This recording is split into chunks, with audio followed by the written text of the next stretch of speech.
तो आज मैं एक्सप्लेन करने वाला हूँ हाल ही में नेटफ्लिक्स पे रिलीज हुई वेडनेसडे सीजन 2 के सारे एपिसोड्स को। कहानी काफ़ी इंटरेस्टिंग है तो उम्मीद करता हूँ कि आपको ये वीडियो पसंद आएगा।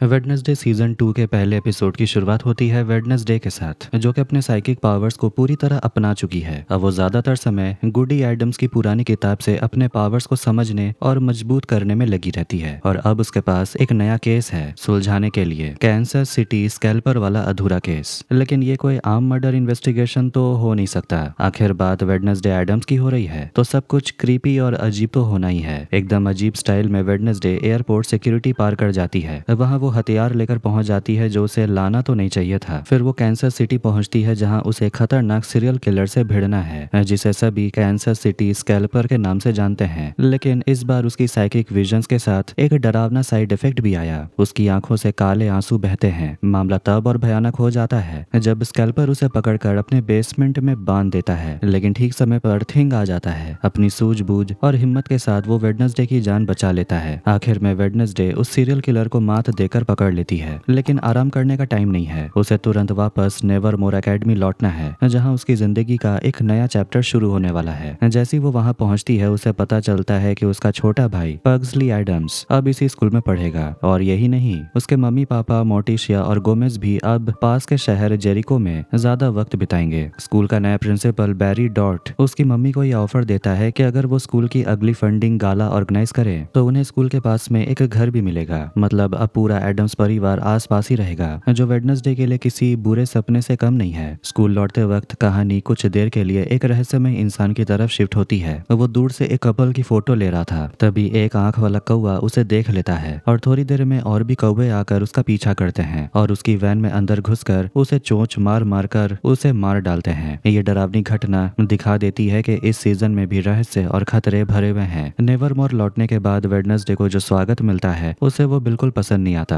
अब वो बस एक अकेली शांत लड़की नहीं, अब तो वो हीरो बन चुकी है। सब उसे पहचानते हैं, ऑटोग्राफ मांगते हैं, सेल्फी लेना चाहते हैं और ये सब चीजें वेडनेसडे को बेहद चिढ़ाती है। फिर उसकी रूममेट और बेस्ट फ्रेंड एनिड सिंक्लेयर मिलती है, जो अपने वेयरवुल्फ दोस्तों के साथ पार्टी कर रही थी। दोनों थोड़ी देर बातें करते हैं लेकिन तभी कुछ और ही डरावना हो जाता है। वेडनेसडे जैसे ही अपनी अलमारी में कुछ रखने जाती है तभी एक तीर अचानक दरवाजे को चीरते हुए आता है और उसे थोड़ा ही चूकता है। उस तीर के साथ एक फोटो जुड़ी होती है वेडनेसडे और प्रिंसिपल डॉट की, जो कुछ मिनट पहले ही ली गई थी। उस फोटो के पीछे एक मैसेज होता है, वेडनेसडे तुम्हारा स्वागत है और मेरी नजर तुम पर है। मतलब कोई है जो उसे चुपचाप देख रहा है और वेडनेसडे की नई मुसीबत अब शुरू हो चुकी है। बाकी लोग होते तो किसी के पीछा करने से डर जाते, लेकिन वेडनेसडे को जैसे इसमें भी मजा आता है। उसे किसी के उसे देखने का एहसास बिल्कुल भी डरावना नहीं लगता। उल्टा वो तो इस बात से बहुत एक्साइटेड दिखती है। वो फिर से अपनी साइकिक पावर का इस्तेमाल करके ये पता करने की कोशिश करती है कि उसका पीछा कौन कर रहा है। लेकिन इस बार भी उसका विजन फेल हो जाता है। सिर्फ काला आंसू निकलता है और कोई जवाब नहीं मिलता। कुछ देर के बाद एडम्स फैमिली उस कॉटेज को देखने जाती है जो प्रिंसिपल बैरी डॉट ने मोटिशा को ऑफर किया था। ये जगह पहले मैरिलिन थॉर्नहिल की हुआ करती थी। मोटिशिया वहाँ अपनी बहन ओफिलिया का जिक्र भी कर देती है। एक छोटा सा डायलॉग है लेकिन लगता है जैसे आने वाले एपिसोड्स में इसका बड़ा कनेक्शन होने वाला है। जब वेडनेसडे उस कॉटेज के पास के जंगल में घूम रही थी तभी उसे वहीं क्राइम सीन दिखता है जो एपिसोड की शुरुआत में दिखाया गया था, जहां एक प्राइवेट इन्वेस्टिगेटर कार्ल ब्रैडबेरी की कौओं ने बेरहमी से जान ले ली थी। अब पता चलता है कि ब्रैडबेरी एक सीक्रेट अफेयर को फॉलो कर रहा था, दो सुपरमार्केट वर्कर्स का छुपा हुआ रिश्ता,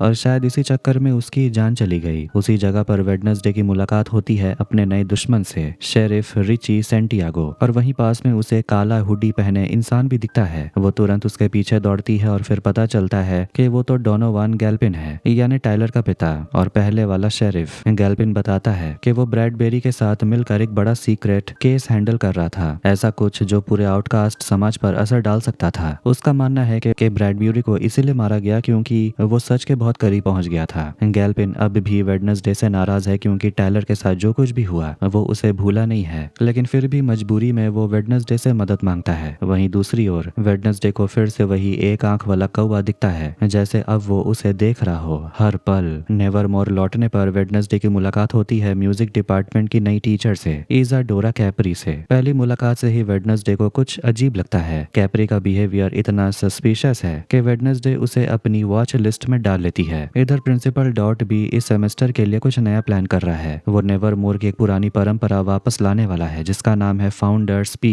इस रिवाज में स्टूडेंट्स लड़कियों से एक विशाल पक्षी की मूर्ति बनवाते हैं और फिर एक सेरेमनी में उसे आग के हवाले कर देते हैं। लेकिन सेरेमनी से ठीक पहले वेडनेसडे को जेवियर की तरफ से एक अजीब तोहफा मिलता है, एक पेंटिंग जिसमें वही एक आंख वाला कौवा बना हुआ था और साथ में एक डरावना टाइपराइटर से लिखा हुआ मैसेज भी था, क्या तुमने कोई नई किताबें पढ़ी हैं? वेडनेसडे को तभी एहसास होता है कि उसका लिखा हुआ प्रीशियस मैन्युस्क्रिप्ट, उसकी कहानी की इकलौती कॉपी चोरी हो गई है और वो उस लकड़ी की उस विशाल पक्षी वाली मूर्ति के अंदर छिपाई गई है। जैसे ही बाकी सारे स्टूडेंट्स सेरेमनी के लिए इकट्ठा होते हैं, वेडनेसडे उस मूर्ति के अंदर फंसी होती है और अपना बुक ढूंढ रही होती है और तभी बिना किसी को बताए उस मूर्ति में आग लगा दी जाती है। वेडनेसडे अब अंदर ही है और आग बाहर तेजी से फैल रही है। आग तेजी से चारों तरफ फैल जाती है और वेडनेसडे उसके बीचों बीच फंस जाती है। लेकिन जैसी हालत और खराब लगने लगती है, वेडनेसडे फुर्ती से अपना मैन्युस्क्रिप्ट पकड़ लेती है। उधर इनेड भागकर प्रिंसिपल डॉट को बताती है कि वेडनेसडे उस जलती हुई मूर्ति के अंदर फंसी हुई है। फिर भीड़ खुद ब खुद एक तरफ हट जाती है और धुएं के बीच से वेडनेसडे बाहर निकलती है, एकदम शांत, जैसे कुछ हुआ ही ना हो। प्रिंसिपल डॉट स्टेज पर उसका बहुत बड़ा पोर्ट्रेट सबके सामने लाते हैं और स्टूडेंट्स उसका नाम जोर जोर से चिल्लाने लगते हैं। लेकिन वेडनेसडे को ये सब पसंद नहीं आता। उसे ये सब इम्प्रेसिंग नहीं बल्कि इंसल्टिंग लगता है। वो माइक्रोफोन उठाती है और सबके सामने गुस्से में एक जबरदस्त स्पीच देती है। सबको बेवकूफ कहती है, बोलती है जिसने भी ये सोचा कि वो कभी उनकी लीडर बनना चाहती है वो पागल है। फिर वेडनेसडे अपने ही पोर्ट्रेट में आग लगा देती है और स्टेज से नीचे उतर जाती है। एनिड उसके पीछे दौड़ती है और उसके कंधे पर हाथ रखती है, लेकिन ये छोटा सा टच एकदम अनचाही चीजों को ट्रिगर कर देता है। वेडनेसडे की आंखों से फिर से काले आंसू गिरने लगते हैं और वो जमीन पर गिर जाती है। उसकी बॉडी कांपने लगती है और वो सीधे एक नए डरावने विजन में पहुंच जाती है। उस विजन में वो खुद को एक अजीबो गरीब कब्रिस्तान में पाती है जहाँ हर तरफ काले कौवे भरे होते हैं और सामने एक कब्र पर लिखा होता है इनेड सिंक्लेयर, मतलब एनिड की कब्र। वेडनेसडे पूरी तरह हिल जाती है। उसी विजन में इनेड उसे देखती है और साफ कहती है, तुम्हारी वजह से मेरी मौत हुई। वापस रियल वर्ल्ड में वेडनेसडे की बॉडी जोर जोर से कांप रही थी। पास में खड़ी इनेड घबरा जाती है और तभी मोटिशा भी वहां पहुंचती है और अपनी बेटी को ऐसा देखकर बुरी तरह डर जाती है।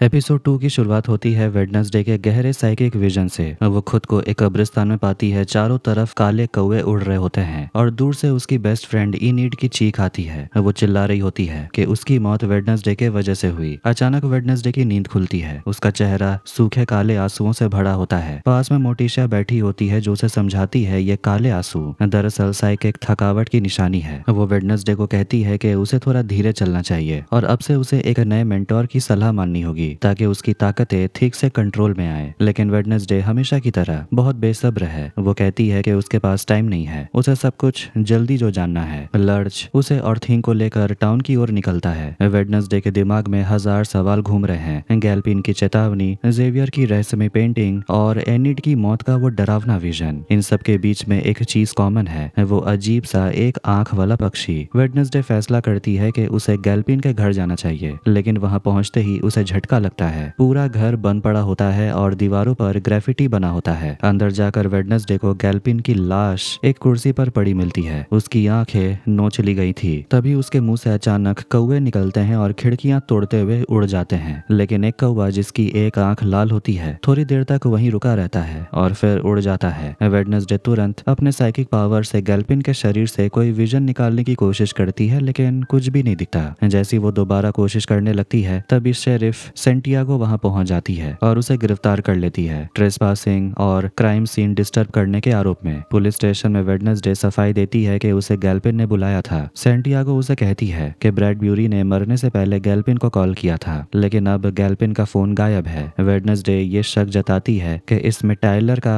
यानी गैल्पिन के बेटे का हाथ हो सकता है, लेकिन सेंटियागो उसे टोक देती है, कहती है टाइलर तो विलो हिल मेंटल फैसिलिटी में बंद है। तभी गोमेज एडम्स वहां पहुंचता है, सिर्फ अपनी बेटी का पापा बनकर नहीं बल्कि उसका लीगल काउंसलर बनकर भी। वो पुलिस से साफ कहता है कि बिना कोर्ट ऑर्डर के वो वेडनेसडे से और कोई सवाल नहीं पूछ सकते और फिर उसे घर ले जाता है। दूसरी तरफ नेवरमोर में आज प्रैंक डे है, एक पागलपन भरा दिन जहाँ स्टूडेंट्स एक दूसरे के साथ अजीबोगरीब मजाक करते हैं। यूजिन को पता चलता है कि पग्सली ने बी शेड के अंदर एक ज़ॉम्बी को छुपा रखा है। उस ज़ॉम्बी के सिर में छेद है, दिमाग गायब है और वो सब उसे स्लर्प बुलाते हैं। पग्सली उसे शांत रखने के लिए उसे शहद देता है, लेकिन स्लर्प यूजिन पर उल्टी कर देता है। इधर वेडनेसडे परेशान है, उसकी साइकिक विजन सब काम नहीं कर रही और इनिट की मौत वाला डरावना चेहरा बार बार उसकी आंखों के सामने आ रहा था। कुछ तो बड़ा होने वाला है और वेडनेसडे को इसका आभास हो रहा है। जब वेडनेसडे अपने डॉर्म में लौटती है तो उसका दिल दहल जाता है। इनिट बालकनी में पड़ी होती है और उसका गला कटा हुआ है, लेकिन अगले ही पल पता चलता है कि ये असली नहीं है, बस जैम से बना हुआ नकली सीन है। दरअसल इनिड ने वेडनेसडे से बदला लिया है क्योंकि कुछ देर पहले वेडनेसडे ने उस पर नकली आंख फेंक कर उसे डरा दिया था। दोनों हंसी मजाक में थोड़ी बहस करते हैं, लेकिन तभी इनिड अपना फोन चेक करती है और माहौल एकदम सीरियस हो जाता है। इनिड को कुछ डरावने मैसेज मिलते हैं, वो भी उसी शख्स की तरफ से जो वेडनेसडे का पीछा कर रहा था। वेडनेसडे को पता चलता है ये मैसेज उसी नंबर से आए हैं जो डोनोवन गैल्पिन की वॉइसमेल से लिंक है। अब उसे यकीन हो जाता है कि जिसने गैल्पिन को मारा था अब वही उसके साथ खेल खेल रहा है। वो इनिट को कहती है वो कहीं ना जाए और यहीं रुकी रहे, लेकिन इनिट जिद करके अपने ड्राइविंग लेसन पर जाने निकल जाती है। उधर प्रैंक डे का हंगामा पूरे स्कूल में फैल चुका था। वेडनेसडे अपना इन्वेस्टिगेशन जारी रखती है। वो प्रिंसिपल और डॉक्टर औरफ से पूछती है कि क्या किसी पुराने या अभी स्टूडेंट के पास ऐसी ताकत थी जिससे वो पक्षियों को कंट्रोल कर सके। डॉक्टर औरफ जवाब देते हैं कि आखिरी बार ऐसा कोई स्टूडेंट कई साल पहले स्कूल छोड़ चुका है। इसी दौरान बियांका मोर्टिशिया से मिलने आती है फंड रेजिंग गाला के बारे में बात करने। वो इशारा करती है कि प्रिंसिपल उम्मीद कर रहा है कि मोर्टिशिया की अमीर माँ इस इवेंट में कोई बड़ी डोनेशन देगी। मोर्टिशिया ये बात सुनकर हंस पड़ती है, जैसे उसे प्रिंसिपल की ये उम्मीदें मजाक लग रही है। दूसरी तरफ पग्सली यह देखता है कि स्लर्प अपने जंजीरों से बाहर निकलने की कोशिश कर रहा है। वेडनेसडे अब और ज्यादा बेचैन हो चुकी है, उसे अब सच जानना ही है, इसीलिए वो तय करती है कि उसे टाइलर से मिलना होगा जो फिलहाल विलो हिल मेंटल फैसिलिटी में बंद है। वेडनेसडे एक चालाकी करती है, वो इनिट का नाम इस्तेमाल करके उसके ड्राइविंग इंस्ट्रक्टर की गाड़ी चुरा लेती है और सीधे विलो हिल पहुंच जाती है। वहां उसकी मुलाकात होती है डॉक्टर रेचल फेयरबर्न से जो उस फैसिलिटी की साइकियाट्रिस्ट है। वो वेडनेसडे को बताती है कि टाइलर किसी से भी बात नहीं करता,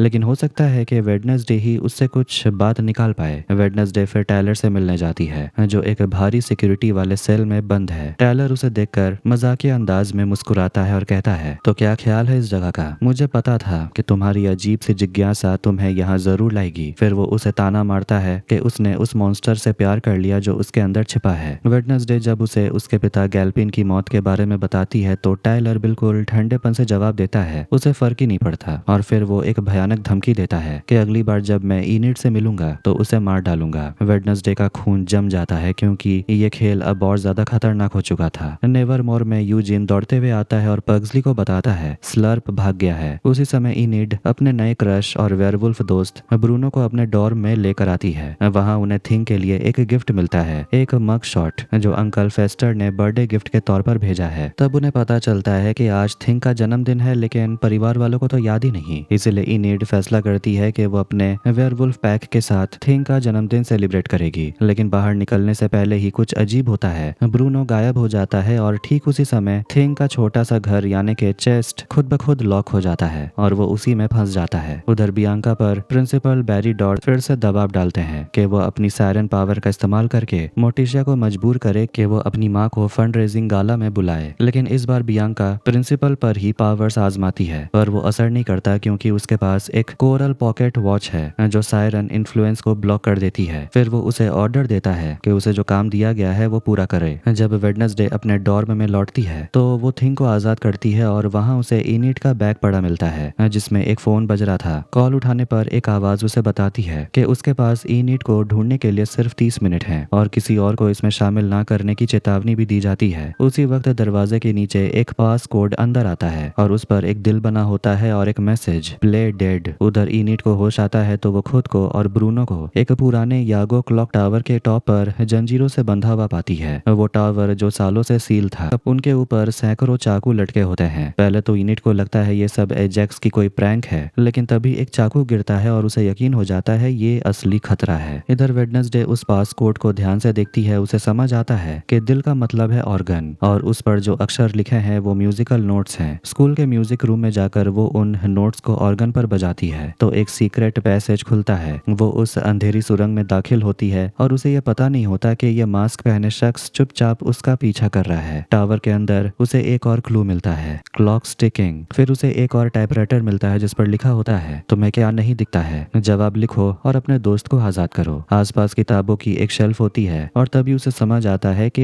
एक किताब मिसिंग है, द इनविजिबल मैन। वो टाइपराइटर पर टाइप करती है इनविजिबल मैन और ठीक वक्त पर लटकते चाकू रुक जाते हैं। अब मास्क वाला सामने आता है जो कोई और नहीं बल्कि एग्नेस है। वो भी नेवरमोर की स्टूडेंट है और खुद को वेडनेसडे की सबसे बड़ी फैन बताती है। एग्नेस बताती है कि उसने गैल्पिन की हत्या नहीं की और ना ही नकली आंख वो छोड़ी थी। उसने तो ये पूरा गेम बस इसलिए रचा था ताकि वेडनेसडे का ध्यान खींच सके। वो गैल्पिन का फोन उसे सौंप देती है और ये भी कबूलती है कि उसने बाकी स्टूडेंट्स को ब्लैकमेल करके इस ट्रैप को सेटअप करवाया। वेडनेसडे बिना ज्यादा रिएक्शन दिए बस इनिड और ब्रोनो को लेकर वहां से निकल जाती है। कहीं और बियांका आखिरकार हार मान लेती है और अपनी सायरन पावर का इस्तेमाल करके मोटिशा को मना लेती है कि वो अपनी ताकतवर माँ को गाला में इनवाइट करे। उधर वेडनेसडे अपने दोस्त थिंग से उसके बर्थडे को भूल जाने के लिए माफी मांगती है और उसे गिफ्ट में एक एंटीक थंब क्रू देती है। लेकिन कहानी में एक और ट्विस्ट आता है। वेडनेसडे को पता चलता है कि मोटिशिया गुडी एडम्स की बुक ऑफ स्पेल्स चुपचाप वहां से ले गई। ये देखकर वो हैरान रह जाती है। तभी फिर से वो डरावना एक आंख वाला लाल कौवा दिखता है। इसी दौरान जंगल में स्लर्प भटकते हुए रोड तक पहुंचता है और उस कार से टकरा जाता है जिसे वही ड्राइविंग इंस्ट्रक्टर चला रहा था जिससे वेडनेसडे ने पहली गाड़ी छुड़ाई थी। लेकिन स्लर्प अचानक गायब हो जाता है और फिर अगले ही पल वो उस इंस्ट्रक्टर के पीछे दिखाई देता है और उसे खा जाता है। तीसरा एपिसोड शुरू होता है एडम्स के घर पर जहां मोटिशिया और गोमेज अपने वफादार साथी थिंग के लिए स्पा डे सेलिब्रेट कर रहे होते हैं। पूरा परिवार थोड़ा शर्मिंदा होता है क्योंकि वो थिंग का ये खास दिन भूल गए थे। वो अपनी गलती का बहाना बनाते हैं कि नेवरमोर की जिम्मेदारियां और अपनी उलझी हुई जिंदगी के वजह से सब कुछ मैनेज करना काफी मुश्किल जो हो गया है। मोटिशिया कुछ ज्यादा ही परेशान दिखती है। वो बताती है कि उसने अपनी माँ हेस्टर फ्रम को फंड रेजिंग गाला में बुलाया है। असल में बियांका की सायरन पावर ने मोटिशिया को यह फैसला लेने के लिए मजबूर किया था। लेकिन इस इनविटेशन से मोटिशा को पुराने और दर्दनाक पल याद आ जाते हैं। गोमेज माहौल हल्का करने की कोशिश करता है और कहता है कि आज रात वो लोग मजे करेंगे। लेकिन उसी वक्त मोटिशा को लगता है कि वेडनेसडे घर में चुपके से घूम रही है और वैसा ही होता है। वेडनेसडे सच में घर में चोरी छिपे घुसी होती है। वो गुडी एडम्स की किताब बुक ऑफ शैडोज ढूंढ रही थी जो साइकिक पावर्स का एक प्राचीन गाइड है। वेडनेसडे अपनी माँ को समझाने की कोशिश करती है कि उसके विजन सच हैं और वो नेवरमोर में हो रही अजीब घटनाओं से जुड़े हुए हैं। लेकिन मोटिशिया मानने को तैयार ही नहीं होती। वो वेडनेसडे को साइकिक विजन्स पर भरोसा ना करने की सलाह देती है और अपनी बहन ओफिलिया का जिक्र करती है जो इसी तरह की शक्तियों की वजह से पागल हो गई थी। बात में माहौल टेंशन से बढ़ जाता है और वेडनेसडे को खाली हाथ लौटना पड़ता है। अपनी डॉर में आकर वेडनेसडे को लगता है कि उसकी इन्वेस्टिगेशन अब रुक गई है। वहीं दूसरी तरफ इनिड कैंपिंग ट्रिप को लेकर बहुत ज्यादा एक्साइटेड है। वो वेडनेसडे को और ज्यादा चिढ़ा देती है। थिंग उसे इनिड को सीधे खतरे के बारे में बताने का सुझाव देता है लेकिन वेडनेसडे मना कर देती है। वो अब भी यही मानती है कि उसे सब कुछ अकेले ही सुलझाना होगा। इसी बीच एग्नेस फिर से वहां आती है और वो ये कबूल करती है कि वो पहले से ही आसपास ही थी, बस अदृश्य रूप में वेडनेसडे के पीछे पीछे घूम रही थी। वो फिर से वेडनेसडे का भरोसा जीतने की कोशिश करती है लेकिन वेडनेसडे उसे वार्निंग देती है कि अब ज्यादा कोशिश मत करना। इसके बाद वेडनेसडे गैल्पिन के फ्यूनरल में जाती है जहाँ सिर्फ शेरिफ सेंटियागो और विलो हिल की डॉक्टर रेचल फेयरबर्न मौजूद होते हैं। डॉक्टर फेयरबर्न से बात करते हुए वेडनेसडे को पता चलता है कि गैल्पिन कभी टाइलर से मिलने गया भी था लेकिन वो मुलाकात बहुत बुरी रही थी और टाइलर अपना कंट्रोल खोने वाला था। ये एक और सुराग था लेकिन अब भी पूरा सच सामने आने से बहुत दूर था। उधर बियांका अपने खुद के प्रॉब्लम से जूझ रही होती है। वो अपनी सायरन पावर्स का इस्तेमाल करके चुपचाप एक होटल रूम बुक करवाती है अपनी माँ गैब्रियल के लिए जो अब छिप कर रह रही है। गैब्रियल का गिडियन स्टर्लिंग के साथ पुराना रिश्ता रहा है। वो आदमी जो मॉर्निंग सॉन्ग नाम के खतरनाक कल्ट का लीडर है। जब पुलिस ने उनके कल्ट पर रेड मारी तो सारे मेंबर्स इधर उधर हो गए। गैब्रियल को डर है कि गिडियन अब उसके पीछे पड़ सकता है लेकिन बियांका ठान लेती है कि वो अपनी माँ को किसी भी हालत में बचा के रखेगी। इधर वेडनेसडे की कहानी में अब वो अकेले गैल्पिन का फोन अनलॉक करने की कोशिश छोड़ देती है और मदद लेती है एग्नेस की। दोनों मिलकर जोसेफिन को शामिल करती हैं, एक शर्मीली सी शेप शिफ्टर जो फोन का फेस रिकॉग्निशन सिस्टम बाईपास कर सकती होती है। जब फोन खुलता है तो उसमें एक वॉइस मैसेज मिलता है जिसमें बुल पेन नाम की जगह का जिक्र होता है। ये वही जगह है जहां गैल्पिन ने अपनी सारी एविडेंस जमा कर रखी है। वेडनेसडे कार्ल ब्रैडब्यूरी के क्लू बॉक्स में से एक फोटो निकालती है, एक केबिन की फोटो जिस पर लिखा होता है बुल पेन, जो पाइनियर क्रेस्ट फॉरेस्ट में है, और वहीं पास में है कैंप जेरिको, वही जगह जहां स्कूल की अगली कैंपिंग ट्रिप होने वाली है। यानी वेडनेसडे को अपनी तलाश जारी रखने के लिए एकदम परफेक्ट मौका मिल जाता है। वो ट्रिप में शामिल होने का फैसला कर लेती है जिससे इनीड काफी खुश हो जाती है, लेकिन साफ दिखता है कि वेडनेसडे के इरादे कुछ और ही हैं। ट्रिप के रास्ते में वेडनेसडे को पग्सली मिलता है जो एक कॉफिन घसीटता हुआ आ रहा था। वो कहता है इसमें आतिशबाजी है, लेकिन सच्चाई ये है कि उसमें स्लर्प ज़ॉम्बी को छुपाकर वो साथ ले जा रहा था। और जैसे इतना ड्रामा कम था,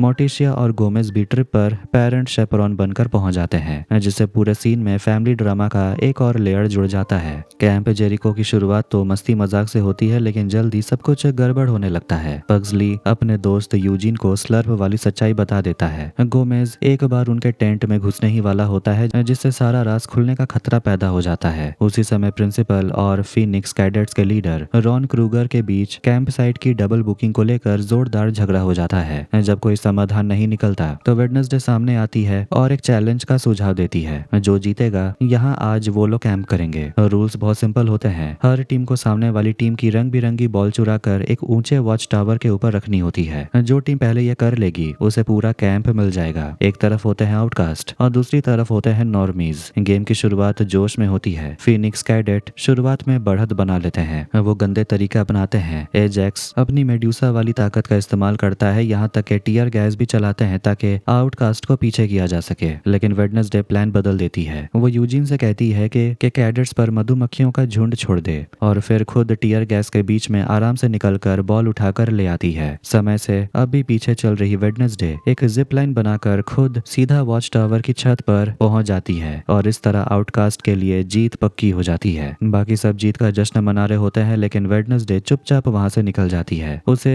गैल्पिन के फोन में जिस बुल पेन का जिक्र मिला था वो उसे ढूंढने निकलती है। उसे एक पुराना जर्जर केबिन मिलता है जिसके अंदर एक सीक्रेट पिन बोर्ड होता है। वहाँ डोनोवन गैल्पिन और कार्ल ब्रैडब्यूरी की इन्वेस्टिगेशन से जुड़े ढेरों फाइलें रखी होती है। इस बोर्ड पर विलो हाई स्कूल के ऐसे आउटकास्ट स्टूडेंट की डिटेल्स होती है जो या तो गायब हो चुके हैं या तो मर चुके हैं। इनमें से एक नाम खास तौर पर वेडनेसडे का ध्यान खींचता है, लोइस। अब उसे पूरा यकीन हो जाता है कि यही इंसान आउटकास्ट को किडनैप कर रहा है और अगला टारगेट शायद इनीड हो सकती है। इधर एजैक्स और इनीड के बीच आखिरकार एक साफ साफ बात होती है। दोनों आपसी रजामंदी से ब्रेकअप कर लेते हैं, जिससे इनीड को अब ब्रूनो के साथ अपने बढ़ते रिश्ते को एक्सप्लोर करने का मौका मिल जाता है। वेडनेसडे वापस मोर्टिशिया से मिलने जाती है। उसे अभी बुक ऑफ शैडोज चाहिए। मोर्टिशिया देने से मना कर देती है, तो वेडनेसडे उसे ड्यूल के लिए चैलेंज कर देती है। ये कोई आम लड़ाई नहीं है, बल्कि क्लासिकल गॉथिक स्पोर्ट है जिसमें आंखों पर पट्टी बांधकर तलवारबाजी की जाती है। शर्त ये होती है, अगर वेडनेसडे जीतती है तो ये किताब उसे मिलेगी, और अगर मोर्टिशिया जीतती है तो वो किताब को जला देगी। उधर फीनिक्स कैटेड अब धीरे धीरे अपना कैंप टेक ओवर का प्लान छोड़ने की सोचते हैं, लेकिन वो देख रहे होते हैं कि आउटकास्ट कितना एंजॉय कर रहे हैं। लेकिन क्रूगर अभी भी जिद पर अड़ा रहता है। तभी स्लर्प, जो अब पहले से ज्यादा इंसान जैसा दिख रहा था, फिर से भाग निकलता है और क्रूगर पर हमला करके उसका दिमाग चबा जाता है। फिर वो अपने अगले शिकार की तलाश में निकल पड़ता है। इधर माँ बेटी के बीच ड्यूल शुरू होता है। दोनों के पास एक एक नाजुक कांच का दिल होता है। जो पहले अपने विरोधी का दिल तोड़ेगा वही जीतेगा। वेडनेसडे किताब के लिए लड़ रही होती है और मोर्टिशिया उसे मिटाने के लिए। माँ बेटी के बीच की ये लड़ाई बहुत ही ड्रामेटिक और स्टाइलिश होती है। वहीं दूसरी तरफ पग्सली और यूजिन दौड़ते हुए स्लर्प को रोकने की कोशिश कर रहे होते हैं, क्योंकि वो अब कुल्हाड़ी लेकर सीधे मेल वॉशरूम की ओर बढ़ रहा होता है, जहां गोमेज नहाने में बिजी था। एन वक्त पर पग्सली एक इम्प्रोवाइज्ड इलेक्ट्रिक शॉक से स्लर्प को बेहोश कर देता है। ड्यूल में आखिरकार मोर्टिशिया वेडनेसडे का कांच का दिल तोड़ देती है और मुकाबला जीत जाती है। लेकिन असली जीत वेडनेसडे की होती है, क्योंकि स्लर्प के हमले के दौरान वो अपनी माँ की जान बचा लेती है, सीधे ज़ॉम्बी पर चाकू घोंपकर। अब स्लर्प को काबू में करके विलो हिल भेज दिया जाता है। इसके बाद कैंप बीच में ही खत्म कर दी जाती है। एपिसोड के आखिर में एक डरावना ट्विस्ट सामने आता है। विलो हिल ही शायद वो जगह है जहां सारे गायब हो रहे आउटकास्ट और इन अजीब घटनाओं की जड़ है। और इसी के साथ एक और चौंकाने वाली बात पता चलती है। लॉरेल गेट्स, जो कि सीजन 1 की विलन थी, अब उसी विलो हिल में पेशेंट बन चुकी है।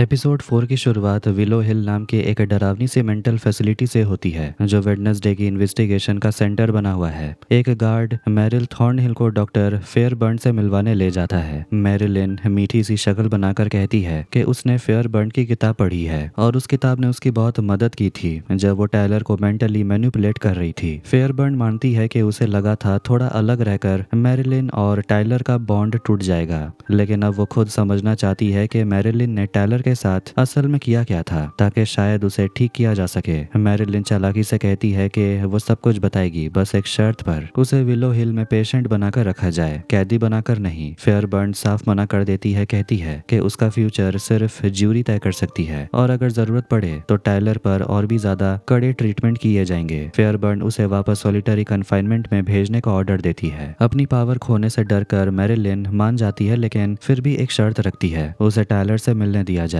और वही मुलाकात जानलेवा साबित होती है। फेयरबर्न उसे टायलर के सिक्योर्ड सेल में ले जाती है। जैसे ही मैरिलिन उसे टच करने की कोशिश करती है, चेन से उसे पीछे रोक देती है। टायलर बड़े आराम से कहता है कि वो इस पल का बहुत वक्त से इंतजार कर रहा था और फिर वो एकदम से अचानक से हाइड में बदल जाता है। वो मैरिलिन को गले से पकड़ लेता है और जोर से कमरे की दूसरी तरफ फेंक देता है। मैरिलिन की हेल्थ कंडीशन की वजह से उसे शॉक कॉलर नहीं लगाया जा सकता, वरना उसकी जान जा सकती है। इतनी बुरी तरह से मारे जाने के बाद भी मैरिलिन डरती नहीं बल्कि मुस्कुराती है, डर से नहीं बल्कि खुशी में। उधर दूसरी तरफ वेडनेसडे एक पुराने कब्रिस्तान जैसे जगह में घुस जाती है। दरवाजा तोड़कर एक गमला निकालती है, तभी वहां उसकी नानी माँ आती है। गमले पर नाम लिखा होता है पैट्रिशिया रेडकार, विलो हिल की वही पेशेंट जिसकी ऑबिचुअरी शेरिफ गैल्पिन के पास मिली थी। वेडनेसडे नानी को बताती है कि उसे उसकी एक दोस्त का मौत का विजन आया था, उसके साइकिक पावर्स गायब हो गए हैं और मोटिशिया अब गुडी एडम्स की स्पेल बुक को जलाना चाहती है। जब वो गमले को खोलती है तो नानी उसे कहती है, सूंघ कर पता लगाओ। उसका अजीब तरीका होता है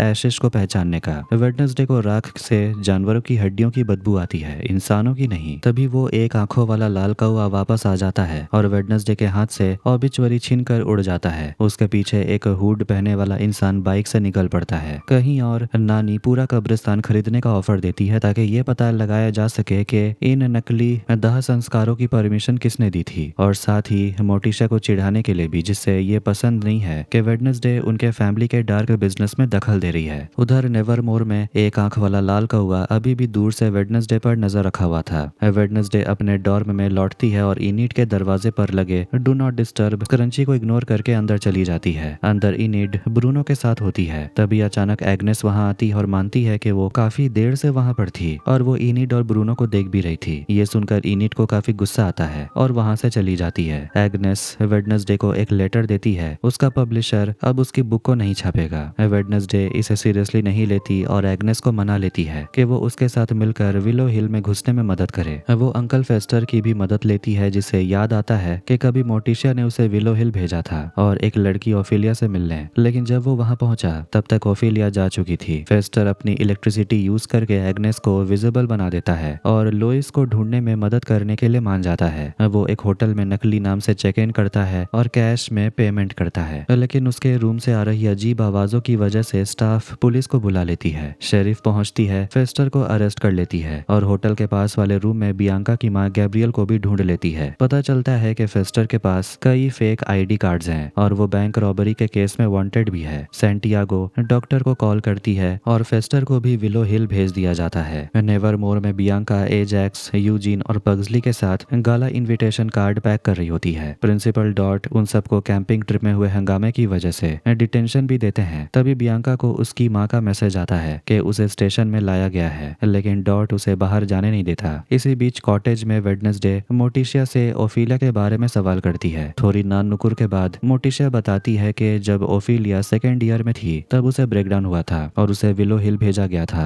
तभी नानी माँ वहां आती है और कब्रिस्तान का डीड छोड़कर चली जाती है, लेकिन जाने से पहले धीरे से वेडनेसडे के कान में कहती है कि वो नकली दाह संस्कार ऑगस्टस स्टोनहर्स्ट नाम के किसी आदमी ने अप्रूव किए थे। ये सुनकर मोटिशा भड़क जाती है और नानी को जरूरत से ज्यादा दखल देने के लिए दोष देती है। डिटेंशन में बियांका डिसाइड करती है कि वो अपनी माँ को बचाने के लिए वहां से भागेगी। एजैक्स चोट का बहाना बनाता है और अपनी सांप जैसे बालों से डॉक्टर को पत्थर बना देता है ताकि बियांका भाग सके। एजैक्स भी उसके साथ जाता है और यूजीन और पग्सली उनका पीछा करने की कोशिश करते हैं, लेकिन बियांका अपने सायरन पावर का इस्तेमाल करके उन्हें वहीं रोक देती है। विलो हिल में फेस्टर अजीब तरह के ट्रीटमेंट झेल रहा था, लेकिन वो वहीं के मरीजों से लुइस के बारे में भी पूछने की कोशिश करता है। गलती से वो एक लंच लेडी के साथ फ्लर्ट कर बैठता है, ये सोच करके उसका नाम लोइस है, लेकिन उसका नाम होता है लुइस, स्पेलिंग अलग है। लेकिन फिर भी फेस्टर को वो औरत पसंद आई, तो वो दोनों कमरे में जाकर शुरू हो जाते हैं। उधर नेवरमोर में एग्नेस को ये पता चलता है कि ऑगस्टस स्टोनहर्स्ट पहले विलो हिल में एक नॉर्मी डॉक्टर था और उससे पहले वो नेवरमोर में साइंस टीचर रह चुका है। अब कहा जा रहा है कि वो विलो हिल का ही मरीज बन चुका है। वेडनेसडे थिंग को उसे ढूंढने भेजती है, लेकिन इससे पहले कि थिंग वहां पहुंच पाए, एक हुडेड किलर बहुत सारे कौवों का नेवरमोर में हमला करवाता है। वहीं एक आंख वाला लाल कौवा फिर से दिखता है जो थिंग को उठाकर ले जाता है, लेकिन प्रिंसिपल डॉट अपनी आग वाली ताकत से कौवे को हवा में गिरा देता है। पल उस हुडेड आदमी का पीछा करती है और एक छुपे हुए रास्ते से होकर एक पुराने अलमारी के पीछे से निकल जाती है, जहां वो मिस कैपरी के म्यूजिक रूम में पहुंचती है। अंदर फेयरबर्न पहले से ही बहुत शांत बैठी होती है। कुछ ही पल में मिस कैपरी भी आ जाती है, घबराई हुई, हाफती हुई और हाथ में चाय की ट्रे लिए हुए। वेडनेसडे कमरे के कोने में रखे पक्षियों से भरे एक पिंजरे को नोटिस करती है, जो उसे और भी सवालों में डाल देती है। फिर वो चुपचाप वहां से निकल जाती है। इस बीच विलो हिल में बियांका की माँ से पूछताछ शुरू होने ही वाली होती है, लेकिन बियांका अपने सायरन पावर का इस्तेमाल करके शेरिफ को मैनिपुलेट कर देती है और पूछताछ रुक जाती है। वहीं दूसरी तरफ थिंग चुपचाप अंदर घुसता है और अंकल फेस्टर को ढूंढ निकालता है। फिर दोनों मिलते हैं, ऑगस्टस स्टोनहर्स्ट को ढूंढ निकालते हैं। उन्हें ऑगस्टस का पुराना तोता मिलता है जो अचानक एक अजीब सा कोड बोलता है, 51971। फेस्टर जल्दी ही समझ जाता है कि ये किसी रेस्ट्रिक्टेड दरवाजे का कोड हो सकता है। दूसरी तरफ वेडनेसडे को डॉक्टर ओरोफ से पता चलता है कि ऑगस्टस की एक बेटी थी और उसने कभी विलो हिल की एक पुरानी बिल्डिंग इयगो टावर में एक एवियरी मतलब पक्षियों का घर बनाकर रखा था। वहीं एजेक्स और बियांका एक कोने से सुनते हैं कि प्रिंसिपल डॉट किसी से फोन पर कह रहा होता है कि वो सब कुछ कंट्रोल कर रहा है। तभी एजेक्स का फोन बजने लगता है और उन्हें शक होता है, लेकिन तब तक सारे बच्चे छुप चुके होते हैं। अब जब सारे पीसेस जुड़ने लगते हैं तो वेडनेसडे एक खतरनाक प्लान बनाती है। एग्नेस गार्ड का ध्यान भटकाएगी, वेडनेसडे मिस कैपरी की गाड़ी के अंदर घुसेगी, तो वहीं वो लंच लेडी लुइस फेस्टर तक पहुंचने में मदद करेगी और अगर कुछ गड़बड़ हो गया तो इनेड शेरिफ सेंटियागो को इशारा करेगी। प्लान तो काम करता है थोड़ा बहुत। वेडनेसडे आखिरकार अंकल फेस्टर को आजाद करने में कामयाब हो जाती है, लेकिन इसी दौरान गलती से स्लर्प भी छूट जाता है, वही ज़ॉम्बी जो अब और भी ज्यादा ताकतवर और बेलगाम हो चुका है। स्लर्प पूरे इंस्टीट्यूशन में हिंसक तांडव मचा देता है। इसी अफरा तफरी में मैरिलिन थॉर्नहिल भी पुलिस के गिरफ्त से भाग जाती है और सीधा टायलर को ढूंढने जाती है। वो उसे समझाने की कोशिश करती है कि असली विलन तो वेडनेसडे ही है, वही सबको कंट्रोल कर रही है, लेकिन टायलर इस बात से जरा भी नहीं भटकता। वो थॉर्नहिल को कहता है भागने के लिए उसके पास 5 सेकंड का टाइम है और जैसे ही टाइम खत्म होता है वो हाइड में बदल जाता है और बिना किसी दया के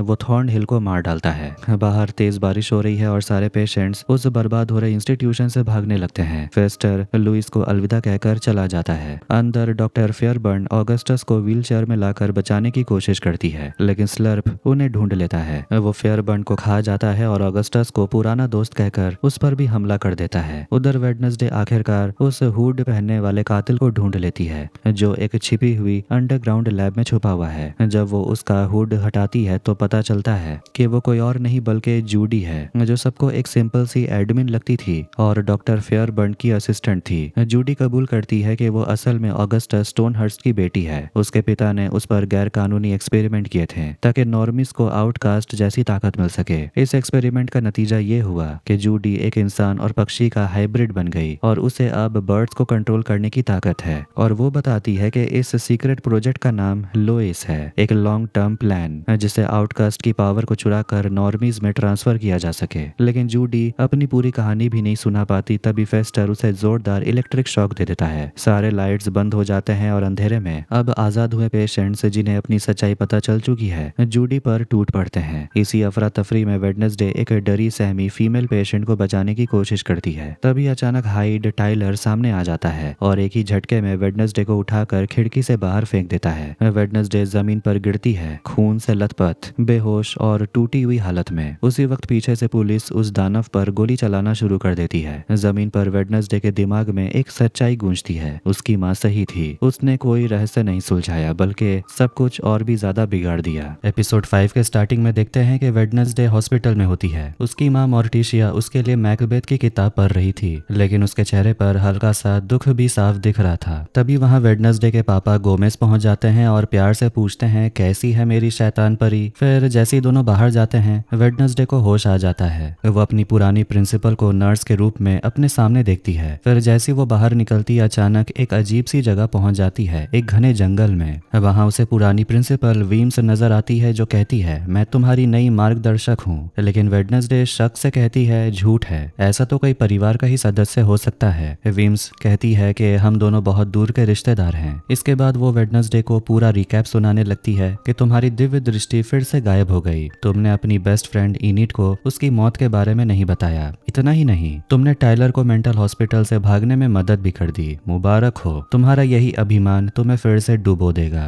वेडनेसडे गुस्से में कहती है तो फिर आप मेरी शक्तियां लौटा दीजिए, उसके बाद हम दोनों अपने अपने रास्ते चले जाएंगे। इस पर वीम्स कहती है शक्ति तो हमेशा तुम्हारे अंदर ही थी, लेकिन तुमने उसका गलत इस्तेमाल किया। वो फिर अपनी उंगलियां चुटकाती है जिससे वेडनेसडे अचानक जाग जाती है। अब सीन कट होकर मेंटल हॉस्पिटल में दिखता है। वहाँ हम जूडी को देखते हैं जो अब वहाँ की टेम्पोररी डायरेक्टर बन चुकी है। मीडिया के सामने वो बताती है कि 2 हफ्ते पहले एक हादसे के दौरान यहाँ की बिजली चली गई थी। उसी वजह से यहाँ के 46 कैदी यानी मरीज भाग गए। उस हादसे में पिछली डायरेक्टर डॉक्टर रेचल अब इस दुनिया में नहीं रही। पुलिस की मदद से उन 46 में से 43 मरीज पकड़े गए। अब उन्हें कहीं और शिफ्ट किया जा रहा है क्योंकि ये हॉस्पिटल मतलब विलो हिल कुछ समय के लिए बंद रहेगा। ये बोलकर जूडी रोते हुए चली जाती है। फिर शेरिफ सेंटियागो सामने आकर कहती है लेकिन अभी भी 3 खतरनाक कैदी फरार हैं, फेस्टर, जॉन डो और टाइलर। अगर आपको इनमें से कोई भी दिखे तो तुरंत पुलिस से कांटेक्ट करें। एक रिपोर्टर पूछता है क्या ये तीनों अभी भी इसी इलाके में हैं? शेरिफ कहती है शायद फेस्टर मर चुका है। तभी उसके डिप्यूटी का मैसेज आता है कि वेडनेसडे होश में आ गई। वो तुरंत जूडी को इन्फॉर्म करती है, पूछती है क्या वेडनेसडे का उस हादसे में कोई हाथ हो सकता है? जूडी मुस्कुराते हुए कहती है वो तो बस एक छोटी सी बच्ची है। सुनने में अजीब नहीं लगेगा कि एक आम सी लड़की की वजह से इतना बड़ा हादसा हो गया? शेरिफ कहती है वेडनेसडे कुछ भी हो सकती है लेकिन आम तो बिल्कुल भी नहीं। ये सुनकर जूडी गुस्से में वहां से निकल जाती है। अपनी गाड़ी में बैठकर वो अपने एक आदमी से फोन पर बात करती है। वो आदमी बताता है लोइस लैब से जितने भी कैदी भागे थे सबको खत्म कर दिया, सिर्फ एक बचा है, पेशेंट 1938। जूडी सख्त लहजे में कहती है शेरिफ को लुइस के पेशेंट के बारे में पता नहीं चलना चाहिए, उसे जल्दी से ढूंढो। इसके बाद जूडी सीधे वेडनेसडे से मिलने पहुंचती है और उसके लिए लिलीज लेकर आती है। लेकिन वेडनेसडे उसे धमकाते हुए कहती है तेरी सीक्रेट लैब के बारे में पुलिस को जल्दी पता चल जाएगा। जूडी मुस्कुराकर जवाब देती है वहाँ पुलिस को तो सिर्फ खाली डब्बे मिलेंगे, मेरे राज वहाँ दफन है जहाँ कोई पहुंच भी नहीं सकता। फिर वो वेडनेसडे को धमकी देती है मैं पूरी कोशिश करूंगी कि आगे से तुम मेरे कामों में दखल ना दो।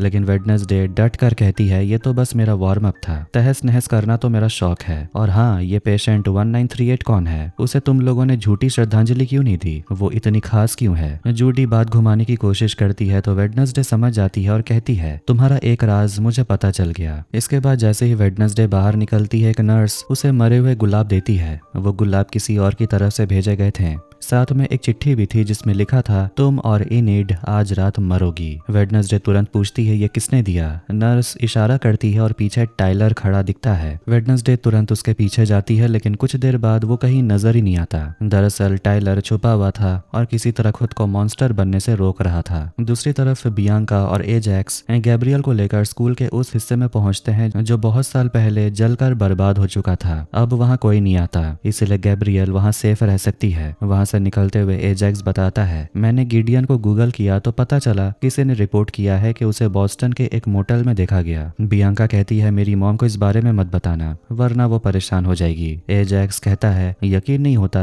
कि तुम्हारी मॉम मॉर्निंग सॉन्ग वाले कांड में फंस गई। इस पर बियांका बताती है मेरी मॉम शुरुआत के मेंबर में से एक थी। गिडियन के कहने पर वो लोगों को सायरन सॉन्ग से फंसाती थी। वो कहती है कि हम सब आउटकास्ट की मदद करने निकले हैं जैसे कोई कम्युनिटी हो। फिर वो आगे बताती है मेरे लिए गिडियन किसी हीरो जैसा था, सारे बच्चों में से मैं उसकी फेवरेट थी, लेकिन बाद में मुझे पता चला वो तो मेरी माँ की जगह रिक्रूट करना चाहता था। वहीं से सब कुछ बिगड़ गया। एजैक्स उसे दिलासा देता है तुम्हारी मॉम नेवर मोर में है ये किसी को नहीं पता, वो यहाँ बिल्कुल सेफ है। इधर वेडनेसडे अपने कमरे में लौटती है। वहाँ इनिड पहले से उसका इंतजार कर रही थी। वो बहुत परेशान थी। वहाँ वीम्स भी मौजूद होती है लेकिन ऑब्वियसली इनिड उसे देख नहीं पाती। दोनों फिर टाइलर के बारे में बात करने लगते हैं। वेडनेसडे समझाती है कि तुम्हें यहाँ से निकल जाना चाहिए, वो हम दोनों को मारना चाहता है, ये उसका प्लान है, तुम चली जाओ, मैं सबको संभाल लूंगी। इनिड गुस्से में कहती है, मैं उससे डरती नहीं हूँ, मैं भी तुम्हारे साथ रहूंगी। बस फिर दोनों दोस्तों में थोड़ी तकरार हो जाती है। गुस्से में इनिड वहां से चली जाती है। गुस्से और उलझन में वेडनेसडे वीम्स से कहती है, मेरे दिमाग से दूर रहो। लेकिन बाहर निकलने पर भी वीम्स उसका पीछा करती रहती है। वो चाहती है कि कम से कम उसकी याद में स्कूल में एक स्टैचू तो होनी ही चाहिए, क्योंकि उसने अपनी जान इस स्कूल के लिए दी थी। इतने में वहां पर प्रिंसिपल डॉट आ जाते हैं, जो बच्चों को शूट कर करके टी शर्ट बांट रहे होते हैं। ये देखकर वीम्स हैरानी से कहती है, ऐसे किसी को मैंने प्रिंसिपल नहीं चुना था, ये आखिर है कौन? खैर, प्रिंसिपल सारे स्टूडेंट्स को इकट्ठा करके बताते हैं, आज हमारे आउटकास्ट को याद करने का दिन है। सालाना परंपरा के अनुसार आज रात हम नेवरमोर कब्रिस्तान की तरफ जुलूस निकालेंगे और पुरखों को श्रद्धांजलि देंगे और उसके बाद जमकर खाना खाएंगे। ये सुनकर वीम्स ताना मारती है, ये प्रिंसिपल तो सर्कस का बंदर लगता है। वेडनेसडे आगे आकर प्रिंसिपल से कहती है, आज रात का प्लान कैंसिल कर दीजिए। टायलर अभी भी बाहर घूम रहा है, लेकिन प्रिंसिपल उसकी एक नहीं सुनता और कहता है, अगर टायलर यहाँ आ भी गया तो डरने की जरूरत नहीं, यहाँ बहुत सारे आउटकास्ट हैं, सब मिलकर उसे हरा देंगे, खासकर प्रोफेसर कैप्री, वो तो पहले भी एक हाइट को संभाल चुकी है। जाते जाते वेडनेसडे पूछती है, आप वीम्स को किस तरह सम्मानित करने वाले हैं? प्रिंसिपल लापरवाही से कहता है, कई सालों से मैं उसकी यादें हर स्टूडेंट के दिमाग से मिटाने की कोशिश कर रहा हूँ, लेकिन वो तो दूध की बदबू की तरह जाती ही नहीं। ये सुनकर वीम्स गुस्से में आ जाती है। वेडनेसडे वीम्स को कहती है, अपना आईना देख लिया आपने? अब इसके बाद हम पग्सली को देखते हैं। वो अपने घर पर वीनस फ्लाई ट्रैप को खाना खिला रहा था, तभी उसके पापा गोमेज वहां आते हैं। पग्सली बताता है कि उसे स्लर्प की बहुत चिंता हो रही है, जो भाग गया है। उसे पता नहीं है वो कहाँ है और किस हाल में होगा। गोमेज उसे समझाते हैं, तुम्हारे अंकल फेस्टर के साथ एक चुपा काबरा हुआ करता था, उसे जितना भी खिलाओ वो कभी पालतू नहीं बना। स्लर्प भी वैसा ही है। लेकिन पग्सली कहता है, स्लर्प मेरी जिम्मेदारी है और मैं उसकी परवाह करता हूँ। इस पर गोमेज कहता है, तो फिर हम दोनों मिलकर उसे ढूंढने निकलते हैं, थोड़ी एडवेंचर भी हो जाएगी।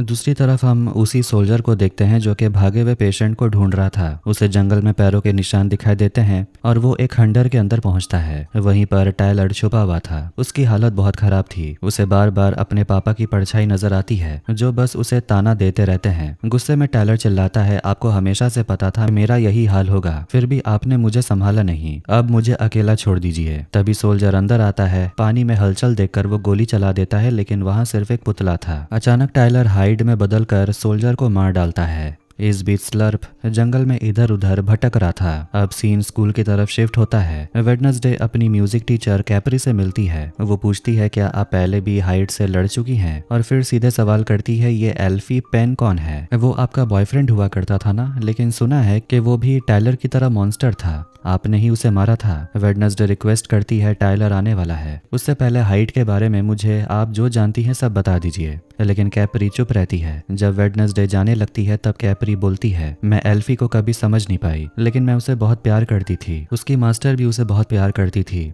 मास्टर के ऑर्डर पर ही वो मुझे मारने आया था, लेकिन उस दिन अपने मास्टर को ही उसने मार डाला। ये सुनकर वेडनेसडे पूछती है, लेकिन हाइड तो अपने मास्टर के बिना जिंदा नहीं रह सकते। कैप्री समझाती है, मेल हाइड्स नहीं रह सकते, लेकिन फीमेल हाइड्स रह लेती हैं, वो और भी ज्यादा ताकतवर होती हैं। अब वेडनेसडे के दिमाग में एक नया सवाल घूमने लगता है, क्या हाइड नया मास्टर एक्सेप्ट कर सकता है? स्लर्प उस सोल्जर की लाश के पास पहुंचता है। उसके पास पेशेंट 1938 की फोटो होती है। फोटो देखकर स्लर्प थोड़ा इमोशनल हो जाता है। इधर वीम्स अभी भी दुखी थी कि उसे वो रिस्पेक्ट नहीं मिल रहा जो उसे मिलना चाहिए था। दूसरी तरफ वेडनेसडे थॉर्नहिल की चीजें देख रही होती है। तभी वहां मोर्टिशिया आ जाती है। आज डे ऑफ द डेड का दिन था। मोर्टिशिया वहां पर कुछ एहसास करती है जो वीम्स के आने पर होता है। ये सुनकर वीम्स का चेहरा खिल उठता है, लेकिन मोर्टिशिया जैसे ही कहती है, बेचारी की जिंदगी बहुत अकेलेपन से भरी थी, तो वीम्स तुरंत जवाब देती है, मैंने जिंदा दिल जिंदगी जी थी। वेडनेसडे बीच में बोल पड़ती है, हाँ, और आप अपने मरने से पहले ही मर चुकी थी। मोर्टिशिया वेडनेसडे के हाथ में किताब देखती है और सोचती है ये जरूर टायलर से जुड़ा हुआ है। वो डर जाती और अपनी बेटी से कहती है कि प्लीज उससे दूर रहो। वेडनेसडे गुस्से में वहां से चली जाती है। इधर इनिड अपने बॉयफ्रेंड ब्रूनो के साथ थी।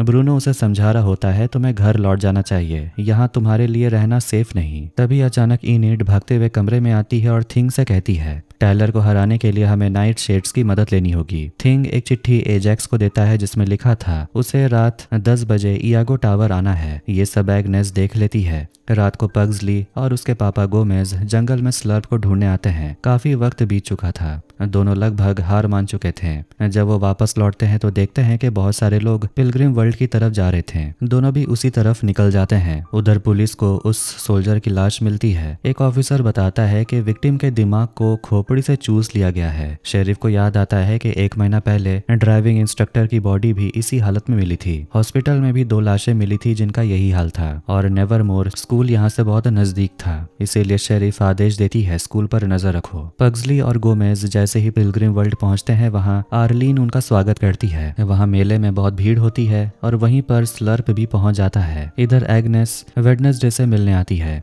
वो बस ये बताने आई थी कि उसे वेडनेसडे की बहुत चिंता रहती है। साथ ही वो एक इनविटेशन कार्ड भी लाती है। कहती है नाइट शेड्स का शायद कोई दूसरा प्लान है। रात 10 बजे इनिड नाइट शेड्स के मेंबर को बुलाती है। एजैक्स उसे देखकर कहता है तुम तो हमारी टीम की मेंबर भी नहीं हो, लेकिन बियांका उसे शांत कराती है। इनिड सबको बताती है टायलर हमें मारने वाला है। इतने में वहां वेडनेसडे भी पहुंच जाती और कहती है टायलर जो भी करेगा आज ही करेगा और मेरे पास उसे काबू करने का एक प्लान है। फिर वेडनेसडे लैब में जाकर एक दवाई बनाने लगती है जिसका फॉर्मूला उसने थॉर्न हिल के जर्नल में देखा था। थिंग उसके लिए नाइट शेड्स वाली केमिकल ले आता है। वीम्स उसे चेतावनी देती है हाइट को कंट्रोल करने का आइडिया बहुत रिस्की है। थॉर्न हिल टायलर को काबू कर पाई थी क्योंकि वो स्मार्ट थी, लेकिन तुम टायलर से प्यार करती हो। वेडनेसडे गुस्से में कहती है मैं उसे नफरत करती हूँ। वीम्स मुस्कुराकर जवाब देती है नफरत भी तो एक फीलिंग है। वेडनेसडे दवाई सिरिंज में भरती है और वहां से निकल पड़ती है। उधर स्लर्प हॉन्टेड मेज में घुस जाता है। जब लोग उसे परेशान करने लगते हैं तो स्लर्प अचानक गुस्से में एक आदमी को मार डालता है। लोग डर के मारे चीखने लगते हैं। आर्लीन भी घबराकर चिल्ला उठती है। पुलिस को कंप्लेंट मिलते ही वो लोग तुरंत वहां पहुंचते हैं। पग्सली को जब पता चलता है कि सामने एक ज़ॉम्बी है तो वो बड़ा खुश हो जाता है और उसे पकड़ने के लिए अंदर चला जाता है। स्लर्प को सामने देखकर वो उसे बिजली का झटका देता है। तभी ज़ॉम्बी कहता है रुक जाओ। ये सुनकर पग्सली हैरान रह जाता है कि ज़ॉम्बी बोल भी सकता है। इतने में पुलिस वहां पहुंच जाती है। पीछे वाले रास्ते से ज़ॉम्बी भाग निकलता है और ये सब गोमेज देख लेता है। पग्सली बाहर निकलकर अपने डैड से झूठ बोलता है कि ज़ॉम्बी नहीं मिला। उधर मोटिशिया जुलूस में जाने के लिए तैयार हो रही थी। तभी वहां पेशेंट 1939 आ जाती है। मोटिशिया उसे फ्रांसुआज कहकर बुलाती है और हैरान होकर बोलती है हम लोगों ने तो तुम्हारा फ्यूनरल रखा था। फ्रांसुआज बताती है कि उन्होंने मुझे कैद में रखा था। फिर वो वेडनेसडे की फोटो उठाती है और पूछती है ये तुम्हारी बेटी है, इसी ने तो मुझे बचाया था। वो मदद मांगती है कि उसका बेटा खो गया है और उसे ढूंढने में मदद चाहिए, मतलब टायलर को।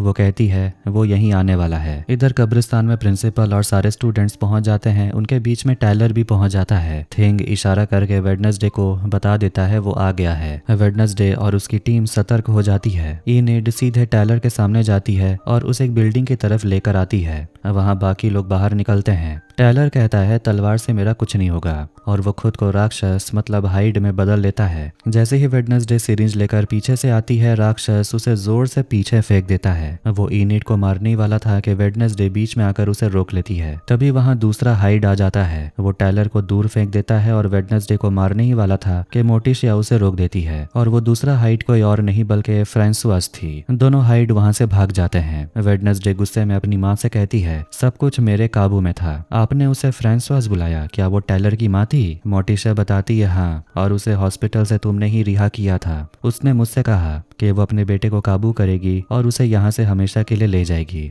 इधर वापस आने के बाद गोमेज मोर्टिशा को बताता है वो ज़ॉम्बी असल में आइजैक है। मोर्टिशा भी कह देती है कि फ्रांसुआज भी जिंदा है। जूडी के घर आते ही आइजैक उससे मिलने आता है। अब इधर फ्रांसुआज अपने बेटे का ध्यान रखती है। दूसरी तरफ फुल मून ना होने पर भी इनिड वेयरवुल्फ में बदल जाती है और ये सब कैप्री देख लेती है।